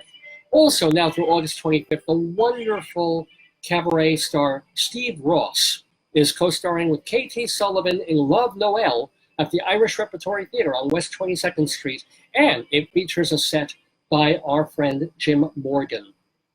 Penny Arcade, the iconoclastic solo artist. Penny Arcade has her show Longing Lasts Longer at Joe's Pub on Lafayette Street now through the end of August. Also, now through the very end of August, Thomas G. Waits is directing the play A White Man's Guide to Rikers Island. That is at the Producers Club in Midtown Manhattan. Also, I wanted to remind you that I think you have one more. Oh no, I might have closed last week. I'm sorry, no, I had something that I didn't remove from here that closed last week. But I am letting you know that if you happen to be in New Jersey, like Iris Dorbian is, and other unlucky people, I don't know what they have against New Jersey, but there's a play called Sidekicked about Vivian Vance, who of course you all remember from I Love Lucy. Well, Sally Mays is starring as Vivian Vance in Sidekicked. It's taking place at Cape May Stage now through September 20th. Beautiful, the Carole King musical, that is still on Broadway at the Sondheim Theater with a book by Douglas McGrath. Hadestown, our friend Andre DeShields, Tony winner for that role. That's at the Walter Kerr Theater. Come From Away, co-written by Irene Sankoff and David Hine. That is at the Schoenfeld Theater. Moulin Rouge features Danny Burston, and he's terrific. That is at the Hirschfeld Theater, also on Broadway. And we mentioned before David Yazbek doing the music, the score, for Tootsie on Broadway. Reminding you that Eva Heinemann hosts the theater review show on Manhattan Neighborhood Network High Drama, while Charlie Gross and Leslie Hoban Blake, they co-host Two on the Aisle. But Bob Cudmore doing new podcasts about upstate New York history at bobcudmore.com. Dr. Demento doing new Dr. Demento shows and archiving the old ones at drdemento.com. And be sure to read TogleTheater.com for Chicago reviews by Mary Chen Barnage and Los Angeles reviews by Willard Maness. And those, my friends, are the friends of the Daverhood.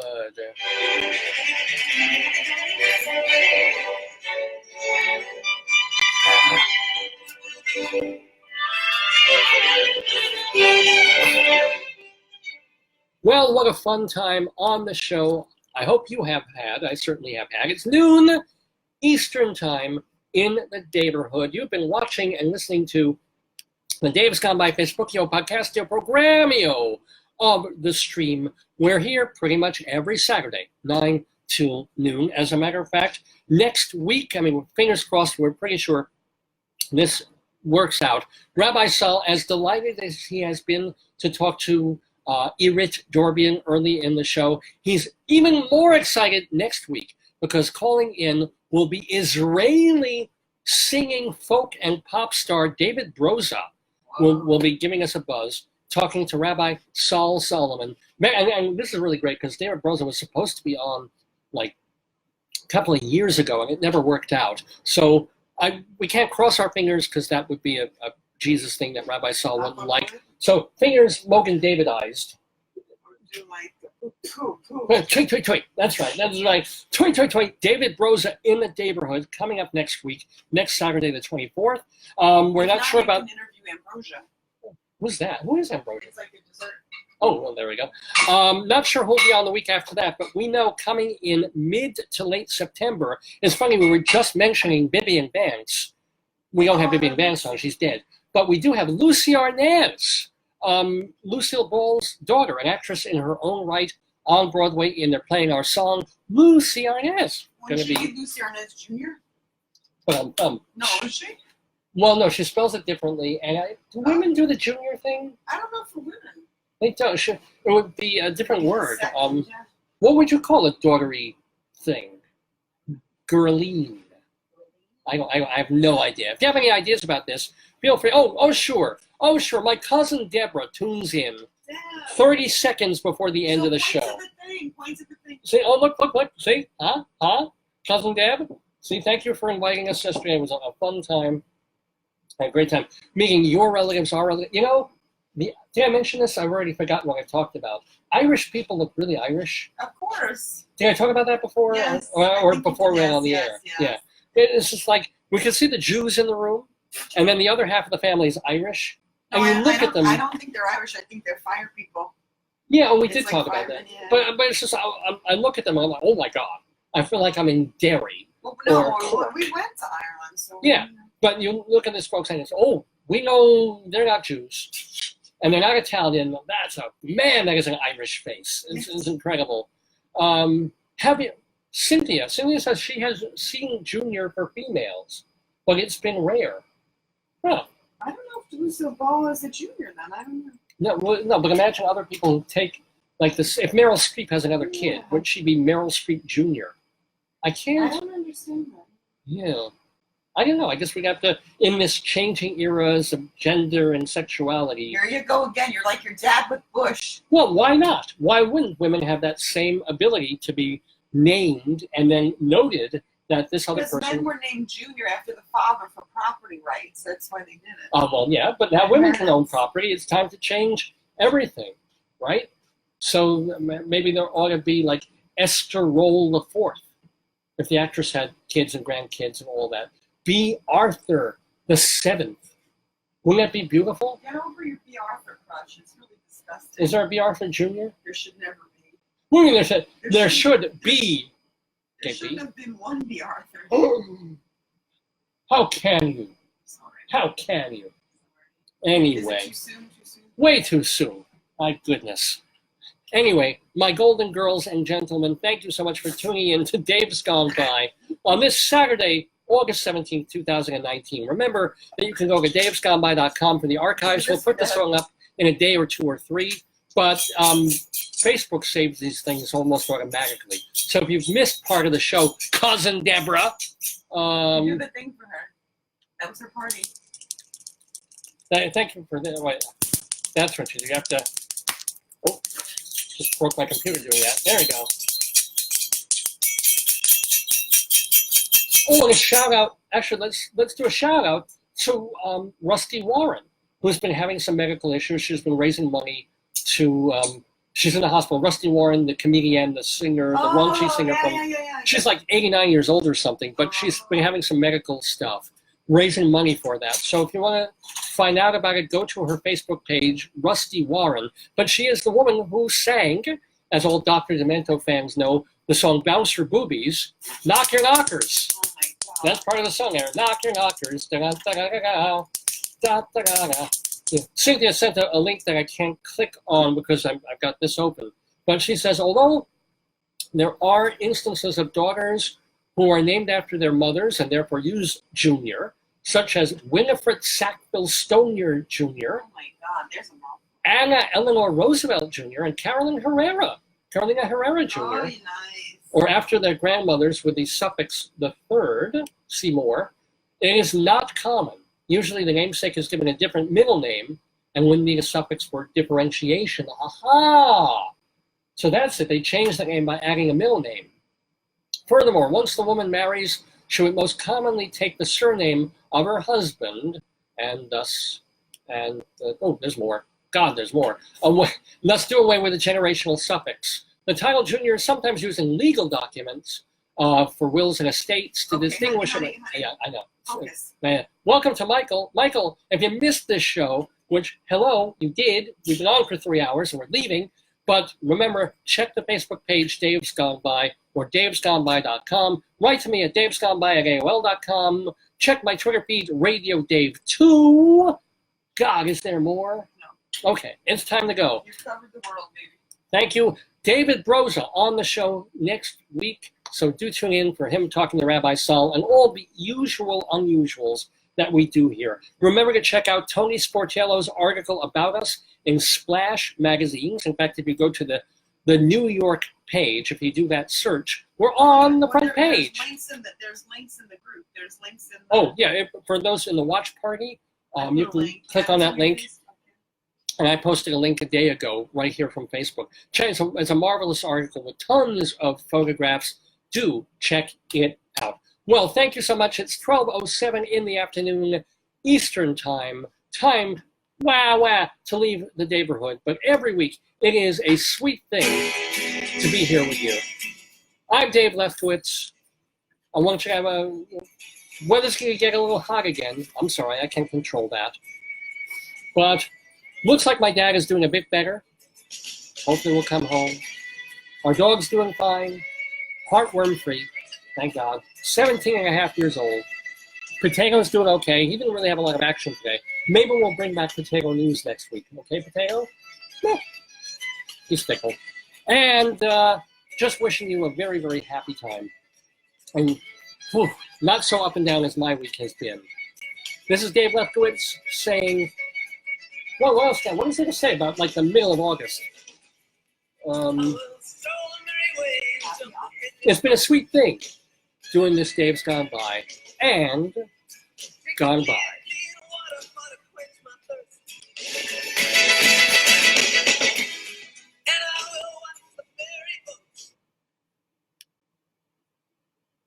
We'll see you next week with David Broza and Joyce. Well, no, you might call in, but Joyce will be in Colorado. Everybody say a very fond farewell, a good flight for Joyce. God willing, she'll be coming back in a couple of weeks if she decides to. I'm bringing my passport.